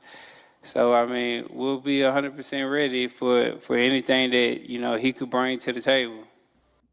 Wonderful, wonderful warriorship on display, brothers and sisters, which I think for me, aside from like I said, the speculations of the injury that he had been suspected of having 3 years ago against Bud, and just everything that he had been dealing with outside of that, that's the most thing that I would say that was at the forefront for me. Of course, the layoff was something that I, of course, highly considered, but I think for me, it was the heart. It was the fire for me. I wanted to see what that fire was, the day that he did decide to come back to the ring, if that fire would be on display, because it's a spirit, brothers and sisters. It's not something that can be faked, as I said earlier in the preface of our discussion. That's not something that can be faked. And you either have it or you don't. And it definitely galvanized me in seeing him speak that way, because it showed me that despite the length of time he had been out of the ring, that there has been no real quelling of the fire, and whatever he has been doing behind the scenes in the process of, of course, deciding to separate from Derek James, and of course aligning with somebody of the stature of Ronnie Shields and stuff like that, it just is more fuel for that fire. And it was great to see him talk about that so passionately. It showed me that he didn't lose a step as far as the heart is concerned. Now back over to you, Tim. Now this is a fight, obviously it's in your own backyard. You obviously, I'm sure, feel excited about it, but do you feel a added sense of pressure knowing he's coming to you in your country, in front of your countrymen, to face you? No, definitely no pressure. I'm just excited for the opportunity to be fighting in Australia. As we mentioned before, this is going to be one of the biggest fights in Australian boxing history, and that's what it's all about, is bringing these super fights back home. I've had the pleasure of fighting here in Las Vegas and fighting all around the world, but there's no place like home, and I'm really looking forward to it. So yeah, there we go with Tim Tszyu showing, of course, excitement that it's going to be on his home turf and stuff like that. And I think EJ's response to this was definitely interesting. I'm going to play that one right now. As far as the whole idea, he's going to expound upon why he was interested. There was a brother who asked me about that earlier. Who was that? Was that the King Devo, the good brother Devo? Yeah, who was talking about kind of having reticence about EJ being in Australia. This is what made me kind of give in a little bit to EJ's logic and reasoning behind going to Australia for this fight instead of having it over here in America, which of course he definitely could have, right? EJ is like a golden boy, right? He's like one of the top sellers in all of boxing and has been, so that it would have been a no-brainer for him to have it in America. But I definitely appreciated the warrior spirit in the decision of why he chose to go to Australia for this fight. And I think he expounds upon it in this clip here. You're going to Australia. You want to face Tim in his backyard. Why did you make that decision to go over to Australia? Because I'm about moments, and there's something that I enjoy. I don't know if it's just some type of sick gratification, but but to fight somebody in their hometown and fight them in front of their countrymen, and to beat him in front of how many thousands of fans is going to be, that's going to be a great moment for myself. And I like that feeling. I like the feeling when I went to Sheffield and did the same thing, and I'm looking to do the same thing again. Yes, I definitely enjoy that that explanation as to what it was that incited him to take an interest in doing this fight, particularly and specifically in Tim Tszyu's backyard, as opposed to, of course, Texas, where it would have absolutely been sold out and all of this, it would have been, mayhem around the fight, of course, if it was here. But that there was something, it was something tied to not only visibility, because he knows what he can do in Dallas. You know what I'm saying? He knows what he can do anywhere in America, really. He can come to Brooklyn. He can go to Vegas. He can, you know what I mean? He's big stepping wherever he goes. But it wasn't a matter of visibility and being able to have that type of access. What it was for him was something tied to the spirit of warriorship, which was, like I said, wanting to dethrone or behead, somebody's favorite in front of their people in their backyard. So it was something genuinely fiery, genuinely warrior-centric about that decision. And there was no way I could be mad at that, right? So let's see this other clip that I thought was interesting, where we get a little bit into Ronnie Shields, right? Ronnie Shields was given the floor a little bit. And this is, of course, our first time seeing them publicly speak on their partnership. We've seen, the clips of them in the gym and stuff like that, but it was great to see Ronnie Shields up there with him in support of EJ, and him giving some insight into what the partnership with EJ in the gym had been like up until this point. So let's get into that one.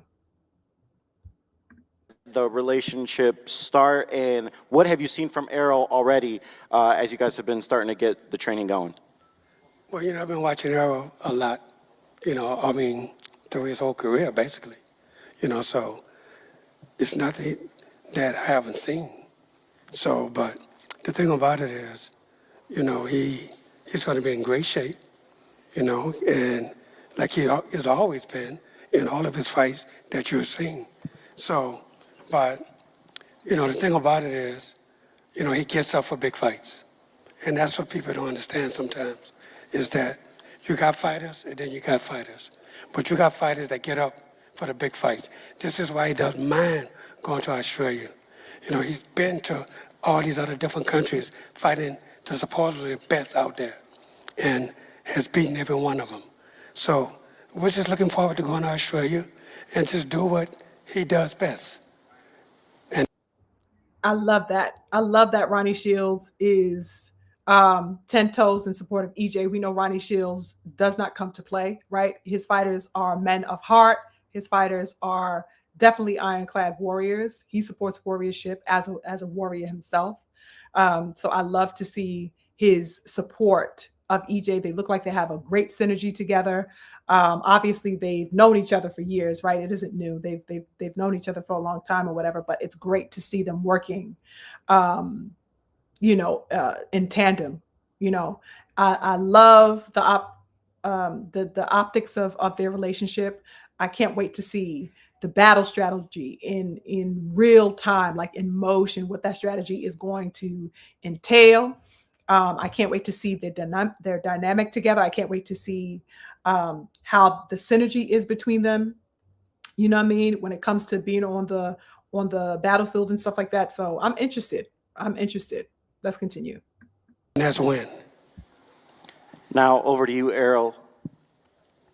You obviously are still a fan of boxing. What have you seen from Tim Tszyu in his last several fights, you know, as you've been an observer watching from afar? You know, he's a balls to the wall type fighter. Tremendous heart. He never gives up, and he always comes to fight. You know, so you know, like I'm gonna tell the truth always. You know, he's a guy that's gonna come to fight. You know, if you're not in shape or if you're not fit, you know, he's gonna put all that to the test. So, you know, he's a very good fighter. And now, I like that. I like that he gave the acknowledgement of Tim Tszyu, right? Because you know how some people are like, you know, he's trash and whatever. And that's a part of the build up for a fight, right? To get somebody up for a fight too. It's like, you ain't nothing to me or whatever. But I liked the salutation and the nod that he gave to Tim Tszyu as a competitor, because of course it wouldn't work the other way if he did it any other way, because EJ's out here saying that he wants to fight, you know, people that he considers to be worthy opponents. So if he spoke down against Tim Tszyu, it'd be like, okay, well, are you fighting a worthy opponent? Do you think you're fighting? I mean, so he gave him the acknowledgement that was due, which I thought was dope. All right, let's continue. now over to you, Tim.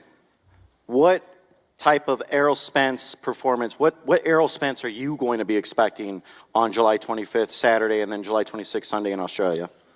Well, look, of course, I'm expecting the best version of himself. The version that came to fight Kell Brook back in the days. So I'm expecting that.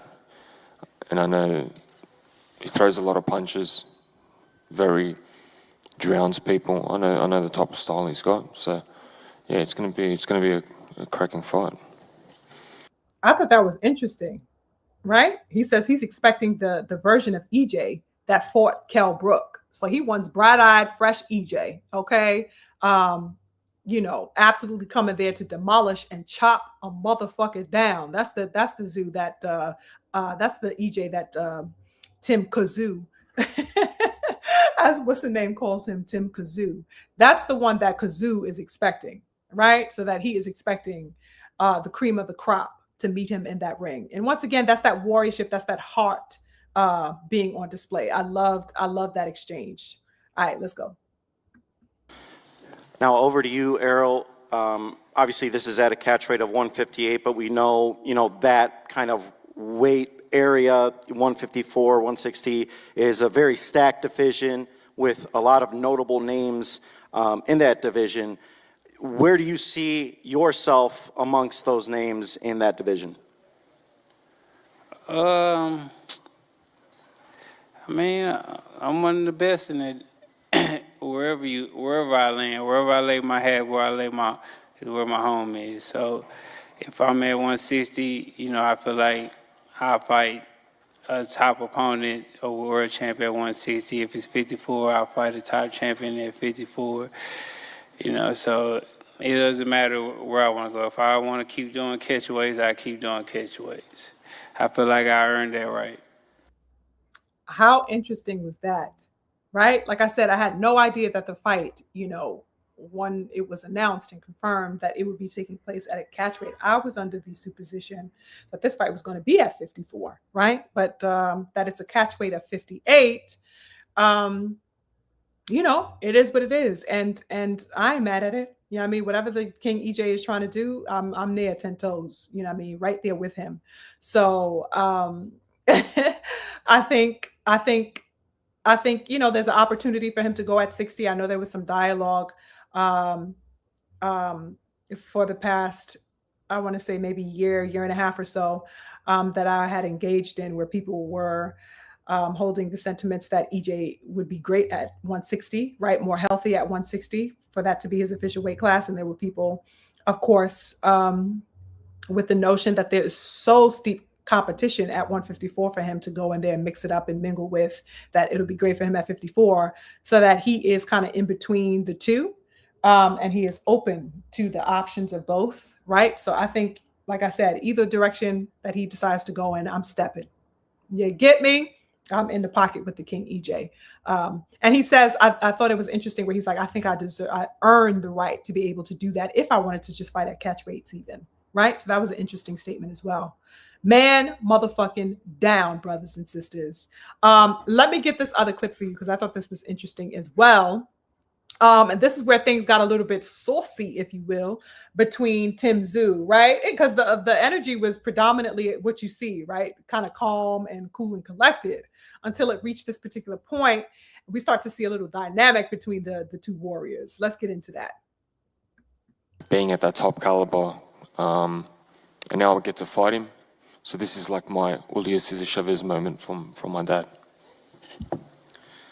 So basically and essentially, at this point, Tszyu was saying that he believes that this is a significant fight, of course, and he puts it on the caliber of Cesar Chavez fighting. I forgot who he referenced the Chavez fight against. Who was it? Damn, it escapes me. But he's saying it's that pinnacle, that type of championship fight, right? This is it for him. This is his big moment, just like his father had experienced those years ago. And this is EJ's response to that. This is his response to that, brothers and sisters. What do you make of that, Errol? The fact that he is comparing that moment that his father had against Julio Cesar Chavez, and he's saying this is his moment, his version of that. I think it's cute, but I mean that ain't what that is. This is Errol Spence versus Tszyu. He's no caliber of his fighter. I mean, of his daddy. So he's like, no, this ain't no Chavez versus your daddy.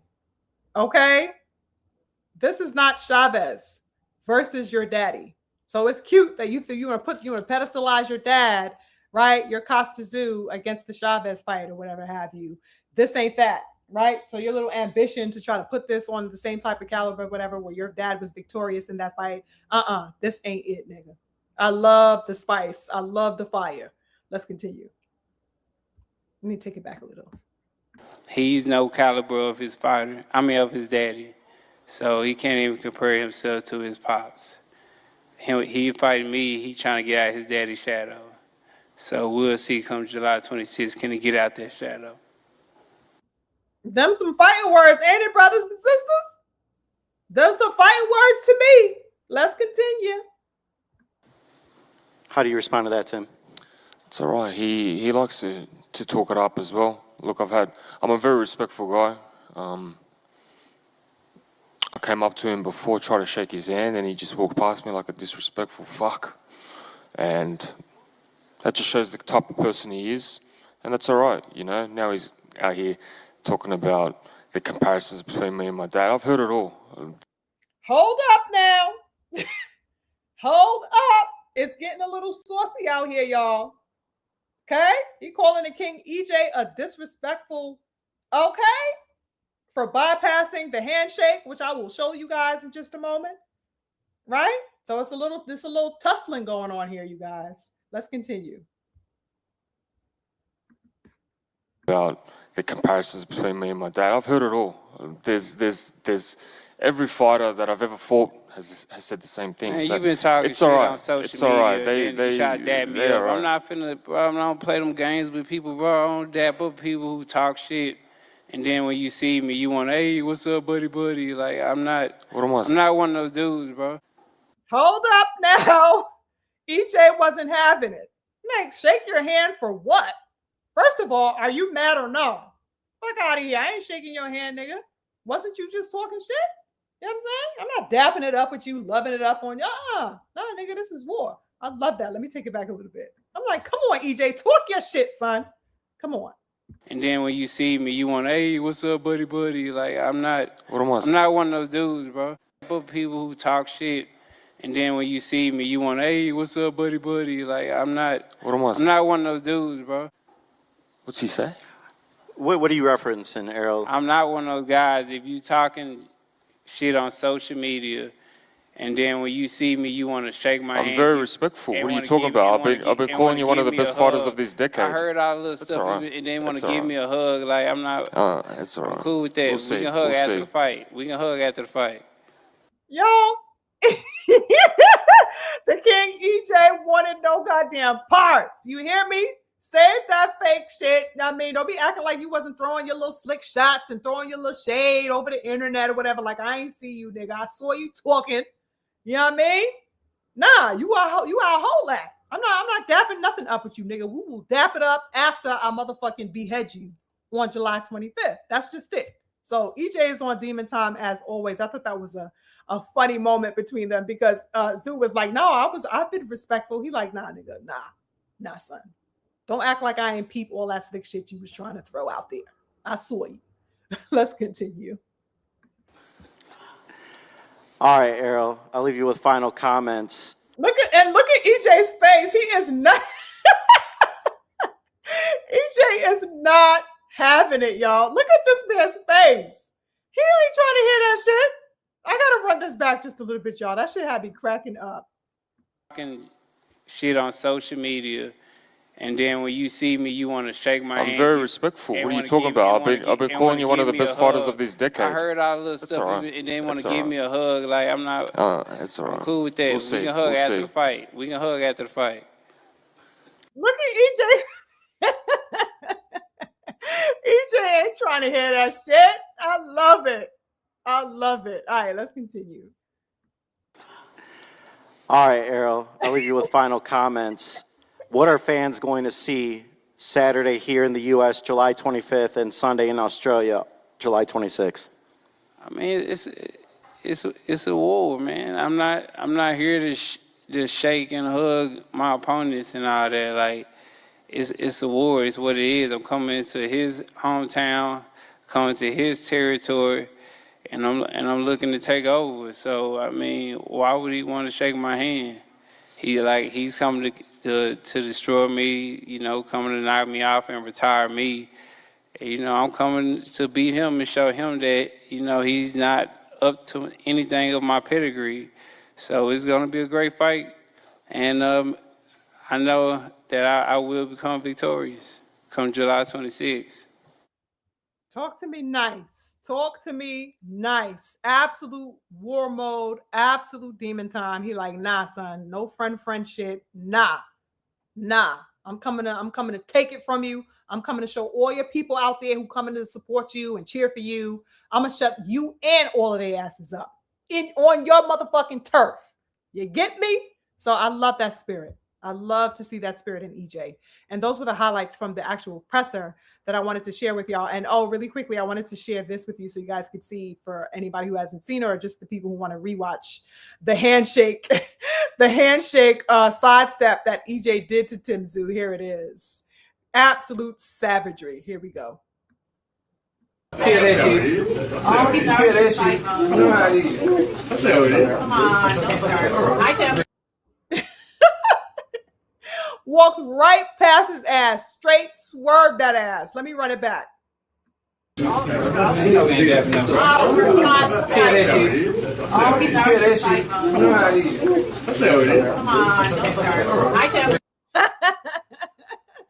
Straight walked right past him, smirked at him, like, hey, go fuck out of here. I ain't fucking shaking your hand. Love that. Love the demon time energy. Yeah, here's another little clip that I wanted to share with you that I thought was cool.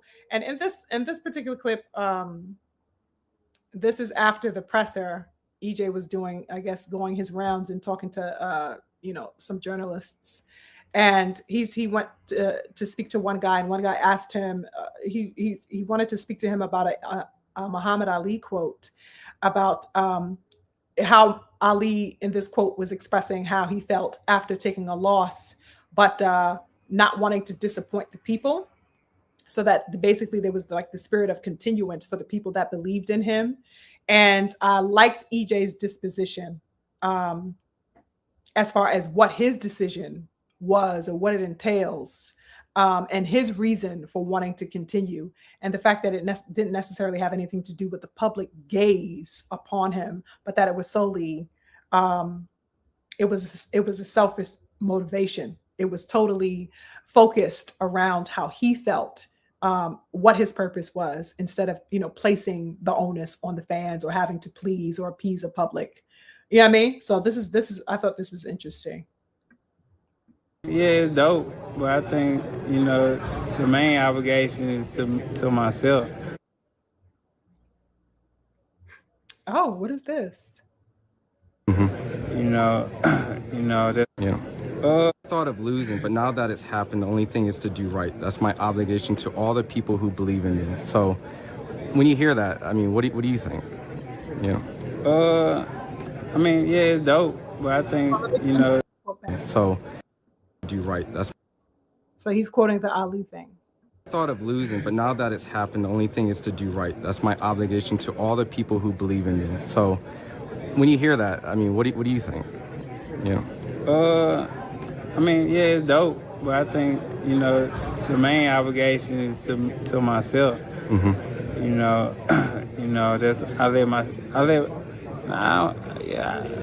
I don't really feel I let myself down like that, but, I did lose. And, just to step away from the sport, and just experience my family and just, be in the moment and just enjoying life. And, you can't beat that. You can't beat that. That was a bad loss. I'm definitely looking to show up and make a way better fight than that last fight that I had 3 years ago. And I'm going to definitely do that. And I think that's a great quote from Ali. But, this one's more about myself than anybody else. You know what? I think that was super important for him to explicate, his decision to return, how he dealt with the defeat to Bud and all of that, was, of course, something that he took in and that he processed, but that the basis of his wanting to return was totally, of his own means. He wanted to do it for himself. It wasn't necessarily saying, oh, I have people that, I let down. I have people that are waiting on me, or, everywhere he goes, people are asking him, when are you coming back or when are you returning? And of course he was endeared by that, right? But that he centralized that his ultimate reason for coming back was something personal for him. And I thought that was super important. And it's a testament to his mindset as a fighter. The clarity of his mind, or wherever he is mentally right now, is steadfast, because it's not geared towards trying to please or prove people wrong, prove people that he still got it, or prove to people that he is, whatever it is. He's saying, I want to return for me. I'm a fighter, ultimately, and at the end of the day, this is what I have a passion for, and I want to do this for myself. I'm not trying to appease anybody or prove anybody wrong, but I have a place here. This is my expression, and I wanted to come back to express that passion. That's the mindset that a clear-headed warrior needs. Not trying to satiate or placate any particular public and their views that they may have of you. So that was good. Let's continue. a sport that's very fickle. I mean, you earn the right to do the things that you do. And you were one of the most polarizing fighters, you know, in this era where everyone's chasing you and always want to get a quote from you. So when you think about coming back, maybe the sport can be unforgiving. The fans are fickle. Why come back at a place where maybe that they don't appreciate you in that sense? 'Cause like I said, I'm not doing it for everybody else to approve. I'm doing it for myself. Yeah. You know, I gotta live with myself at the end of the day. So, you know, I mean, fans gonna be fickle. I mean, you gotta realize a lot of people come home from work and things, and you know, sports is they let out. So, I mean, they're gonna be fickle. For some people, you know, sports, you know, is their life. You know, that's all they do. They watch. So, I can't knock them for being fickle because they fickle like that in every sport, even in soccer. You know, Benavidez Jr. and all them, like, they be booing them and everything. You know, if they miss a goal and anything. So I feel like any sports, you know, fickle, you're gonna have people going back and forth. But hopefully, you know, my true fans will see that come July 26th that Errol Spence is back and I'm put on a great show. I thought that was interesting as well. You know, speaking about just the fickle nature of boxing fans and the interviewer, that was a good question from the interviewer asking about, well, you know, these fans are kind of wayward in their disposition. One minute they kind of love you, next minute they kind of whatever. And once again, he just explained like, yo, people are going to feel what they feel. It comes with the territory. It comes with sports. But you know, ultimately this is for me, which was dope. Let's continue. You speak about, you know, you're doing this for yourself. What is that? Just in a world where people have no clue of your position and maybe life just happened. So what is it exactly that you're, I guess, trying to do it for yourself for? I mean, I'm just, life is about experiences, bro. Life is about, you know, enjoying and, you know, I enjoy boxing, you know, and my main thing is I didn't want to fight at home, fight, you know, in America. I wanted to fight somewhere overseas. You know, I get something out, like I said, I get something out of going to somebody else's hometown, especially in their country, and defeating them in front of their fans. You know, that's a dope experience that most fighters don't get. You go overseas and beat somebody in their hometown. I've done it in Sheffield, and that was very memorable. So I'm definitely looking forward to doing that again in Australia. Dope. Once again, you know, he expresses his excitement for going to somebody's turf and taking it from them, right? Another level of warriorship. This little clip that I got here that I'm gonna play for y'all next was definitely interesting as well, brothers and sisters, because somebody had asked him about Canelo, and you know, later on he gets into talking about Charlo, which was interesting too, right? So let's get into that. You'd be willing to move up to 168 to fight Canelo? I mean, we'll see. We'll see. So this person, it kind of came on really quickly. He kind of said it kind of low.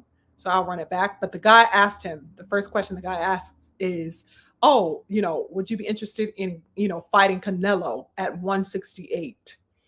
And EJ, you know, is like, we'll see. But obviously his face is kind of disinterested. He's like, you know, we'll see kind of thing. He doesn't really look too interested or excited about the prospect of a Canelo fight. But I thought that was an interesting question. But I don't really think Canelo was like really on the table like that, as far as, you know, it being interesting or appetizing for me, especially after seeing what Bud did to Canelo. So I think a fight with Canelo is of no consequence. I don't think it'll serve anything. You know what I mean? The fight with Bud was purposeful. Bud, you know, had come off the astonishing and wonderful victory against EJ, right? He got a title at 54. And of course, there was the drama surrounding him jumping up 2 additional weight classes to fight Canelo. So that it had a luster about it. It had an allure. It had a story to it. You know, oh, can he become undisputed again against the, you know, face of boxing, you know, somebody who was heralded the face of boxing for many years. So that had its own attraction to it as far as Bud is concerned. I don't think that a fight with EJ and Canelo would serve a purpose. It wouldn't have the same kind of storyline or attraction factor to it.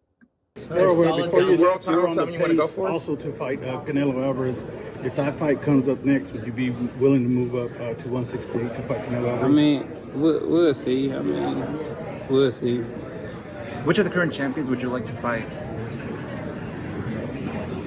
I mean, once you get to a certain level, I mean, you're not really worried about champions. I mean, like I said, yeah, I won the belts when I was younger and things like that. You know, and I still will get one if the opportunity, you know, come. But I just want great names. Good. How interesting was that, brothers and sisters? Right? So he was asked what champions, you know, he's gunning for pretty much, you know, and he says like, well, you know, if the opportunity is there to fight a champion, you know, I'll do that. But, you know, that's not really my aim necessarily is champions at this stage. He says and emphasized that the fact that belts was something that he was definitely eagerly looking to attain when he was younger, right? But that now he just wants to solidify fights with notable competition, right? And I'm assuming that that's whether they have belts or not. He just wants to align with the best names possible for him. I thought that was very interesting, right? Because it kind of showed like a pause or a shift in the idea of attaining belts at this point in his career. Like that's not the sole focus, right? It's not, he's not necessarily tunnel vision as he once was as a you know, up and coming fighter, where it was his dream to get the belts. It was his only focus to get the belts, right? And the belts alone.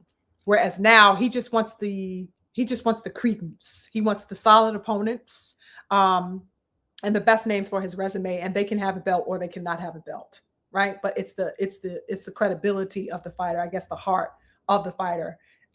Worthy opponents is the focus now, belt or no belt, which was interesting. Names, great names. That's more on my radar than, you know, winning world titles. What are some of those good names, great names that are out there right now for you? Good question. So at that moment, you know, he's thinking about names. He's like, who's the great names, right? And he's thinking, and somebody said Charlo, right? And that's why he laughs. And this is where he gets into the Charlo portion of the discussion. Interesting stuff that he's about to say, y'all. For you.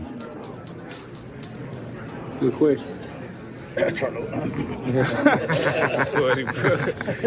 guys have a falling out? Did you and Matt have a falling out or something? Nah, we didn't really have a falling out. I mean, dude been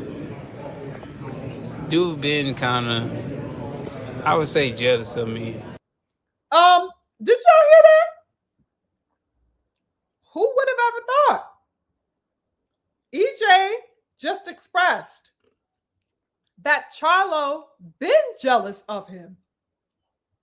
Isn't that an interesting twist to things? Because we've only known brothers and sisters for these two men to be like brothers to each other. That's how they would step in publicly, right? Long time, you know, friends, okay? Had nothing publicly throughout the years to say anything negative about each other, right? But that now EJ is expressing that throughout the years of their relationship, there has been an underlying seed of jealousy coming from Jermell Charlo, according to him. Super interesting fact, because I would have never guessed that. I've only ever seen brotherhood, a display of brotherhood between them and good words spoken to them, of course, until recently, right? That kind of shifted and definitely caught me by surprise in seeing Jermell Charlo put out, you know, the lion devouring the shark, right? So that's the only, and that only happened within the past, how long has it been now? I want to say maybe 10 months or something like that, however long it's been, right? Interesting stuff, y'all. He's saying that Mel always had a seed of jealousy, or that there has been a thread of jealousy throughout their friendship with each other. I thought that was very, very telling. Let's continue. Did you and Matt have a falling out or something? Nah, we didn't really have a falling out. I mean, dude been kind of, I would say, jealous of me. dude been kind of jealous of me because I mean, I guess he looked at me as like, I guess PBC Golden Boy or something and all this and that. So, I mean, he's been jealous of me, but I mean, the proof is in the pudding. It's the reason why he hasn't had a fight yet. You guys, do you hear this? I was astounded hearing this. So that he's saying that the bedrock of the jealousy was really predicated upon Jamel feeling pretty much like he was like EJ was, you know, shown partisan. There was partisanship extended by the PBZ to Errol over him, so that he felt like he was being better treated or he was better beloved by the PBC, right? Interesting stuff, you guys, and he's going to divulge a little bit further into that. Like, I guess PBC Golden Boy or something and all this and that. So, I mean, he's been jealous of me, but I mean, the proof is in the pudding. It's the reason why he hasn't had a fight yet. And it's the reason why I can say, hey, I want to fight, and then I have a fight tomorrow. You know? How crazy is this, you guys? Absolutely astounding for me. He's saying the proof is in the pudding with me. Well, the reason why I have, you know, their preference or their, you know, respect in the way that I do, that you may feel is a little bit over yours, is because I show up, right? The proof is in the pudding in my sales. I'm an attraction. You understand? And he's effectively saying that Mel is not and has not been an attraction, right? Able to draw in a crowd, able to sustain an audience, able to bring them out anywhere to the degree that EJ has. I thought that was so astonishing, brothers and sisters. Let's continue. I guess PBC Golden Boy or something and all this and that. So, I mean, he's been jealous of me, but I mean, the proof is in the pudding. It's the reason why he hasn't had a fight yet. And it's the reason why I can say, hey, I want to fight, and then I have a fight tomorrow. You know what I'm saying? I mean, shit, people tired of goddamn, you know, giving him fights, and then you get in the red because he fighting and he ain't got any fans. Like, where can Jamel fight at? Yo! Jamel is in the red, he said. Been in the red. Where can he fight at? How can he garner, you know, an audience? How can he attract them in? Crazy, crazy work, you guys. People tired of goddamn, you know, giving him fights, and then you get in the red because he fighting and he ain't got any fans. Like, where can Jamel fight at and sell out? He can't even fight in Houston and sell out. Like, he said goddamn Jamel Charlo can't even fight in Houston and sell out. Do you hear this, brothers and sisters? He said the man can't goddamn sell out in Houston, in his own, you know what I mean, city. Diabolical work, you guys. I was amazed. Amazed. He put this all on the table, y'all. I'm like, damn, for real? Wild work. sell out. Can't even fight in Houston and sell out. Like, so where is he fighting at? Like, he mad at me, but we might handle that in the future. Did you feel that in the... Okay, and the way he ended it, right? After he said what the hell he said, all right?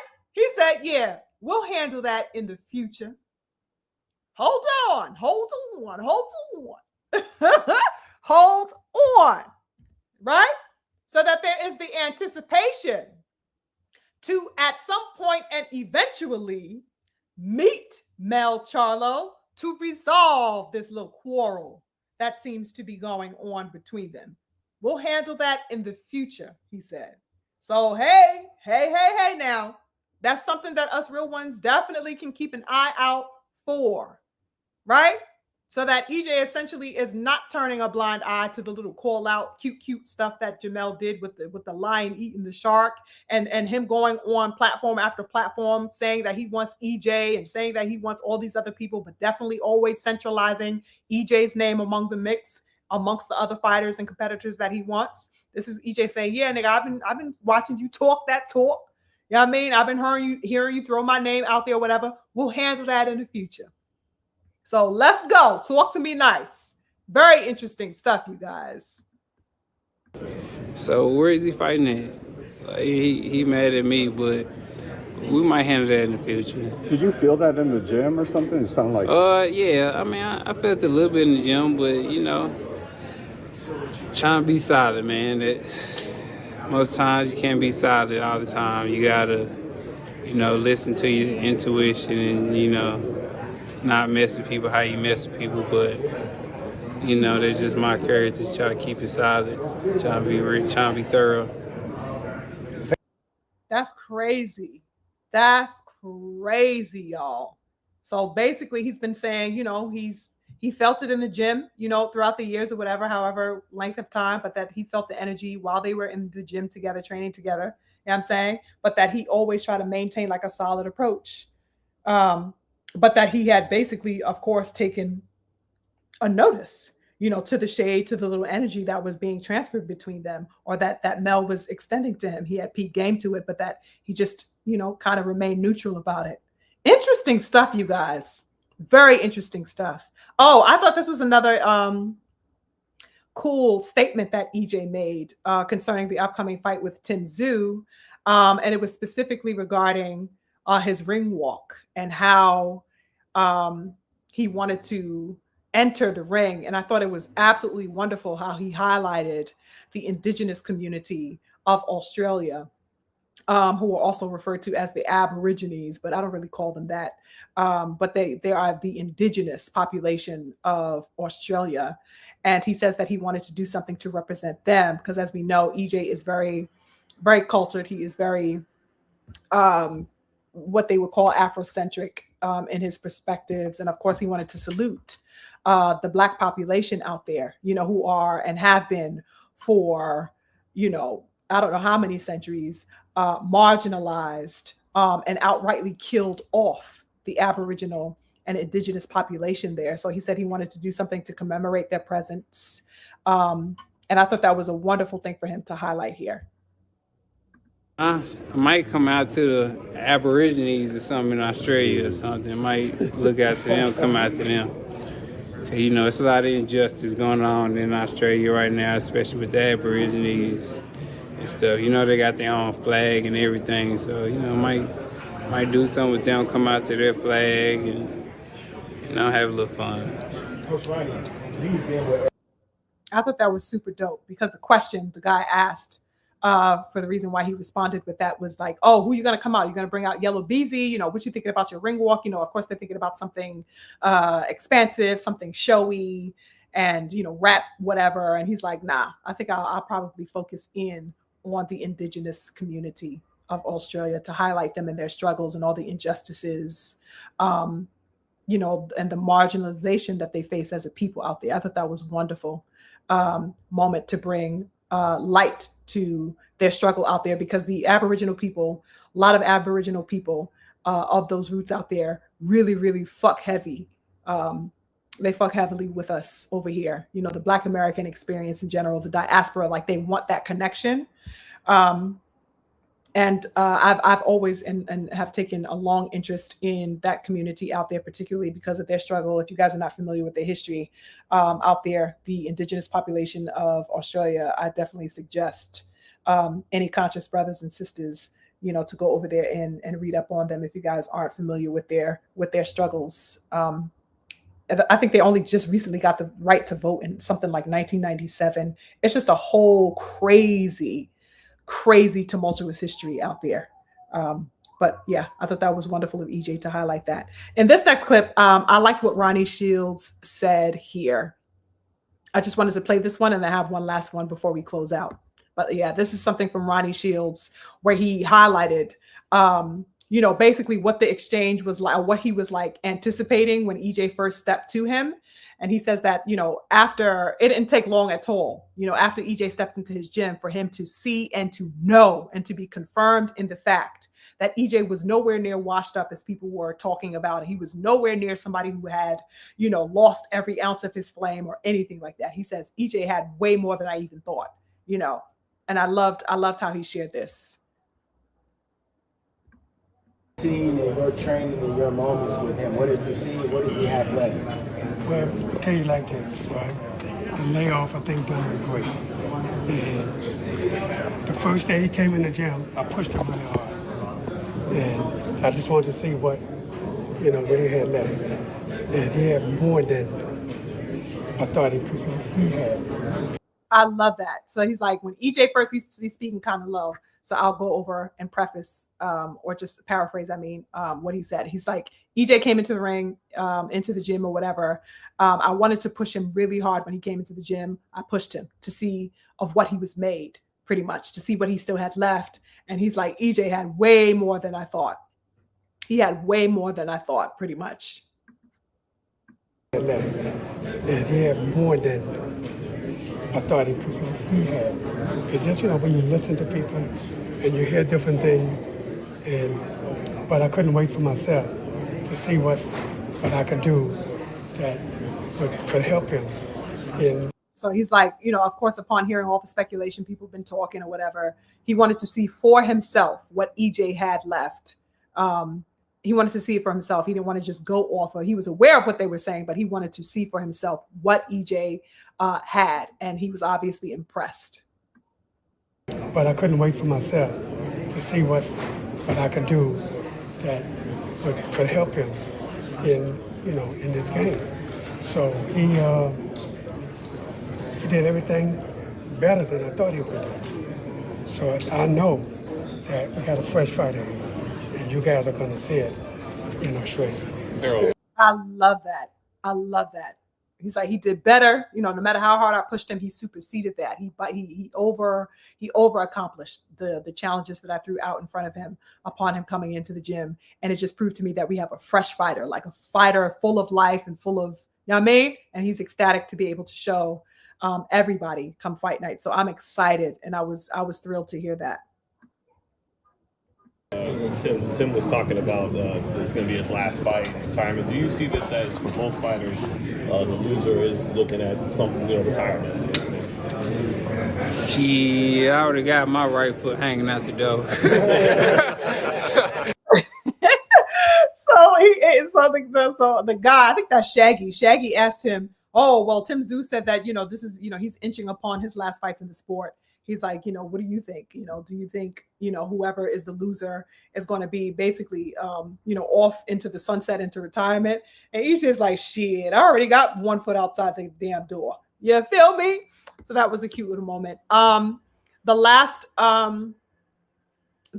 clip I wanted to show for the good family is where EJ kind of divulged the aspect of the fire within him. And that despite where he had been, despite even his own questions that he had to deal with and process and answer for himself over the past 3 years, that ultimately the fire never left him. I thought that this was wonderful. And I thought this was a great final clip to play for you because, of course, it's speaking to the heart of nothing but the truth, and the truth that I'm speaking about, that my aim to centralize was in today's discourse was the truth of valor, the truth of warriorship, and the spirit of warriorship. That's the truth. That's what the fans show up for. You know what I'm saying? That's what we support. That's what we back in our fighters. That's what we want to see. That's what we want to exalt, and that's what we want to nourish. As a boxing community, that is the goal, and that should always be the goal. The goal should never be the inanity. The goal should never be, singularly, focused on the material aspect or the material gains of it solely.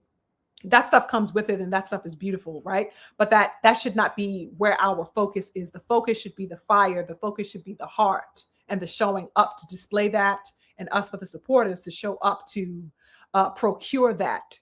You know what I'm saying? And to nourish that and to call that forward from our fighters. So here's EJ's explanation. Watching this video right now, you said you got the one foot out the door. A lot of people thought that you were doing good and that you've been doing good. You've shown it. We don't think it. We've seen it. Yeah. You look like you're doing good. You look like you're doing great. Why jump back in the fire again? Because the fire never lit. I've been in. Did you hear how he answered that question? I had chills when I heard him say that. I was like, yes. And it was a wonderful question that that brother had asked him. He's like, listen, we out here, we see you doing good, right? You living your best life. We've been watching you, take your time with your family and looking absolutely at peace. So the reality is like, you didn't have to come back. And he's basically asking, well, what made you come back? Because you definitely didn't have to. You obviously living a peaceful life. You know what I'm saying? You've been spending your time well with your beautiful family. What made you come back? And EJ says, the fire never left. Let's run that back. Excellent question from the interviewer and a phenomenal response from EJ. Earl, just to piggyback off of what you just said, though, this is, I think, something that a lot of fight fans are wondering as they sit at home watching this video right now. You said you got the 1 foot out the doors. A lot of people thought that you were doing good, and now you've been doing good. You've shown it. We don't think it. We've seen it. Yeah. You look like you're doing good. You look like you're doing great. Why jump back in the fire again? Because the fire never left. I've been in the fire just cause y'all haven't seen me, just active like that. I don't come out and talk a lot, but I've been in the fire. It's the same thing what he said about, I'm coming back in the fire, but the fire never left me. The fire was still being me after I retired. You don't lose that. So I just came back because I feel like, I've been in the gym and I feel like I got a lot left. And of course I'm not gonna leave it all in the ring. So that's why I say I got 1 foot in, 1 foot out, because when it's time to go, I know, and I'll be ready.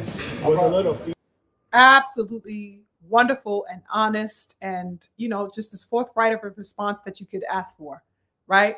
So that he gives a salutation to the fact that his warriorship is absolutely at the center of him, at the core of him. Fire ain't never left. You feel me? And I'm gonna take this fire into retirement too. I'm a fighter. The spirit of a warrior never dies. I don't care where they go in their lives, right? On the battlefield or otherwise, that spirit cannot be quelled, right?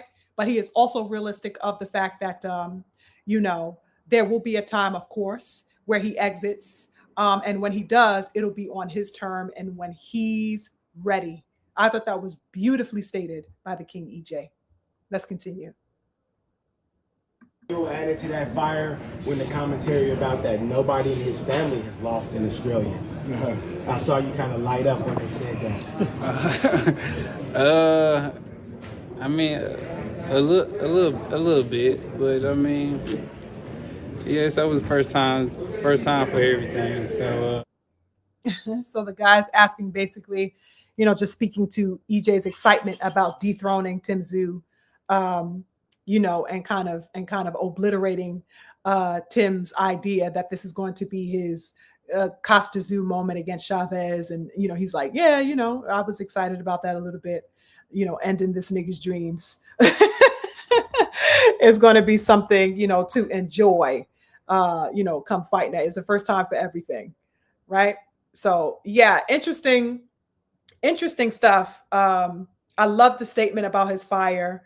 I love the statement, about his honesty, about the day, that's definitely realistically on the horizon for him to at some point, of course, and eventually retire. He was honest about that. I like that there was no reticence in keeping it a buck about that. But at this particular moment, I am grateful that fire is so resounding that it definitely brought him back center stage. And into the graces of his people who love him and that support him. So 10 toes with the King EJ. I was absolutely ecstatic to see this young brother, so gallant and so beautiful. I know what he's fighting for. He's already made the millions for his family, brothers and sisters. You know what I mean? He done lived the fast life. He done had the hot women. He done did it all, right? But he is settled now. He got his beautiful babies. He seems to be so centered in that peace. And along his journey, he took a defeat, but he took a defeat to, who a lot of people consider the best fighter of his era. He took a defeat to somebody who ended their careers before retirement, knowing that he was able to solidify the Bud Crawford era, You know what I mean? So that I don't think any warrior could ask for anything better than that. You want to, you know, I will never submit. This is my mentality as a warrior. I will never submit. Never. Defeat or not, right? But if defeat comes to my door, I will have that defeat in valor. My defeat will come by the hands of valor, not by some fucking chump. Never that. It will come by somebody worthy to dethrone me, because that's what the fuck you're going to have to do. You get me? You're going to have to do that. And only a worthy man can do that. Not some sucker. That's the mentality. You know what I mean? So that EJ took his defeat to a worthy opponent. A worthy opponent. And that is valor, and that is a level of stature that the fucking sassy ass simps out here can't understand or attest to. Right? But even in that defeat to the wonderful warrior Bud Crawford, right, was not enough to quell the fire. I am me. Yes.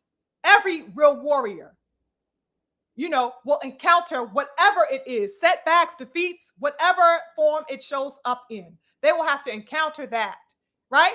But I am ironclad despite it all. I was ironclad in defeat. I'm ironclad in my return. And I want to embark upon, and continue upon a path that I feel is worthy for me as a warrior.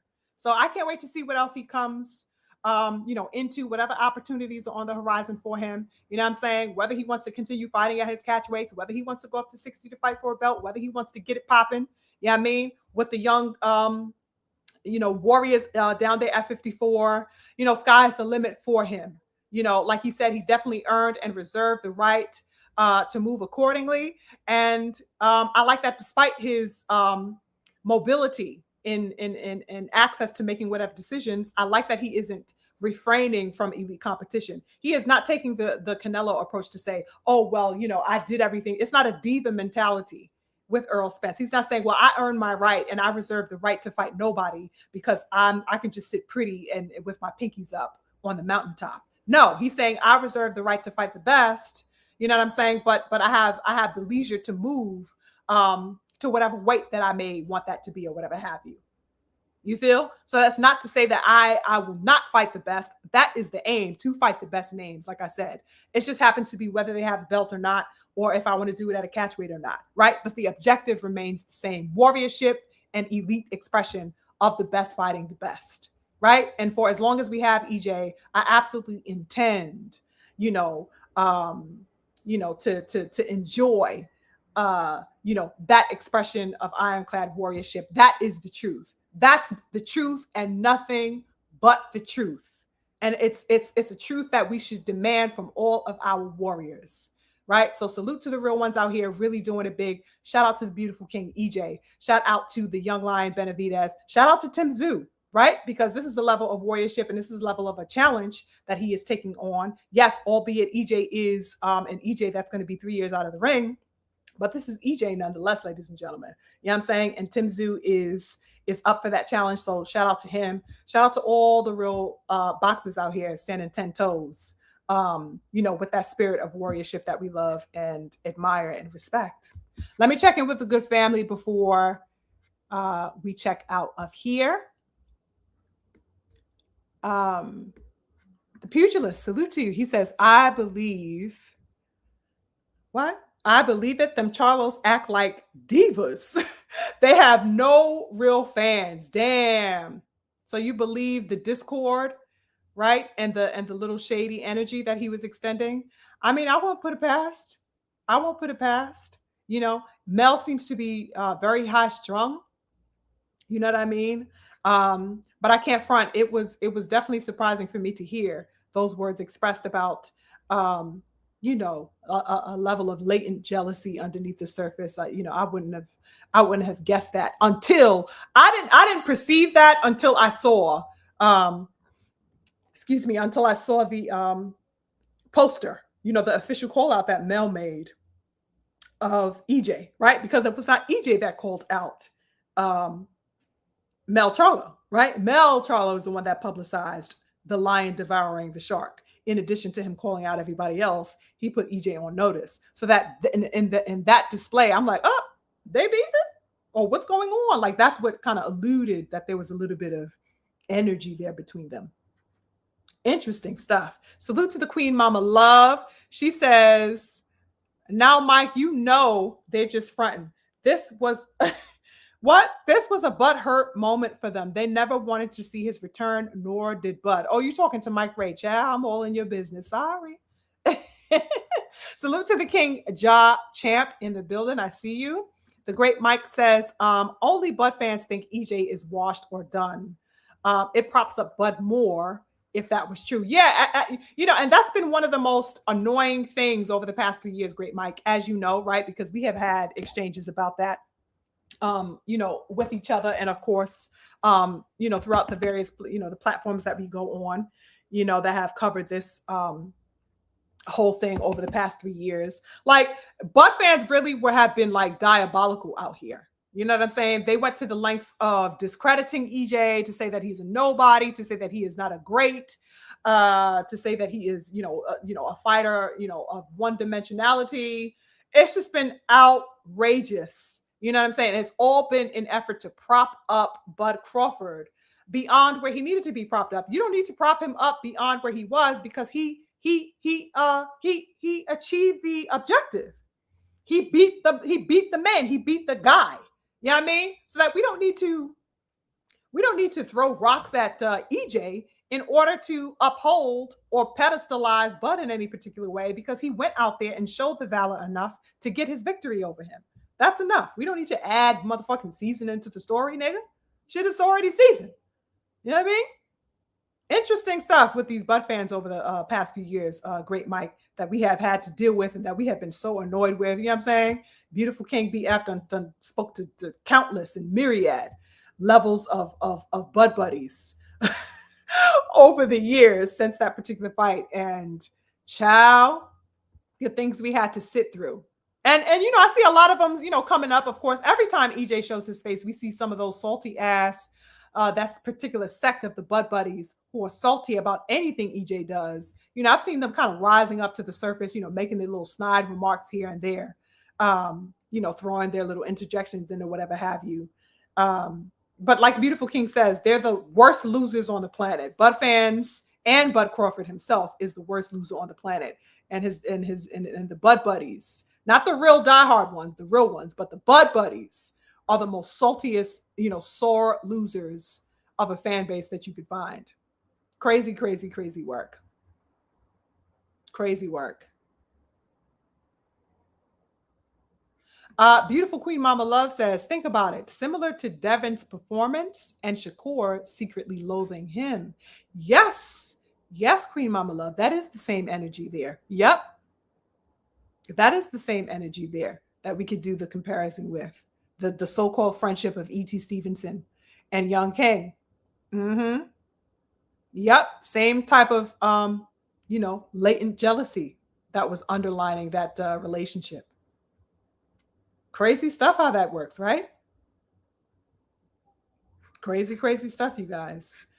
All right. So I think I'll end it here. I don't want to keep you guys too long. Salute to my beautiful king, who reminds the good family to make sure to smash the like button. Thank you so much. I definitely appreciate you guys. Oh, we got the King BBO in the building. Salute to the King BBO. He says, my favorite chocolate treat. Oh,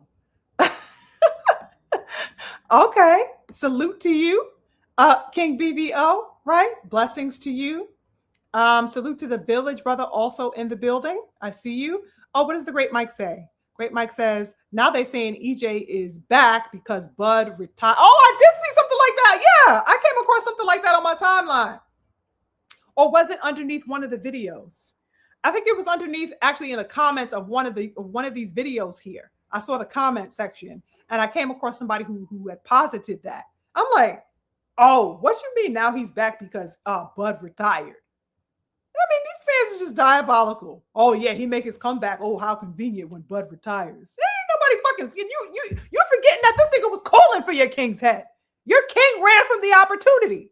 Please don't get me started up in here because they don't like to hear that real shit. Your king fucking ran from the opportunity. He wasn't tucking his damn tail in hiding, waiting for Bud to retire. He was calling for the rematch. These people like to get the convenient amnesia out here, but we ain't going to go into that. It is what it is, right? The past is the past. It is what it is. But I don't like that dumb shit. Yeah, you're absolutely right about that. He says EJ's been planning his return before Bud retired. Absolutely. Absolute facts. Anywho, beautiful people, I definitely appreciate, a wonderful evening of great discourse as usual with the good family. I appreciate you guys heavy. Thank you so much for coming in to enjoy some good old boxing talk with me. I hope you guys have a wonderful rest of your evening and a fabulous and prosperous week ahead, beautiful people. That's it for me. I think I'm going to land the plane here. I will catch y'all on the next one. Infinite blessings, infinite peace, infinite light to the good family, y'all. Peace and love.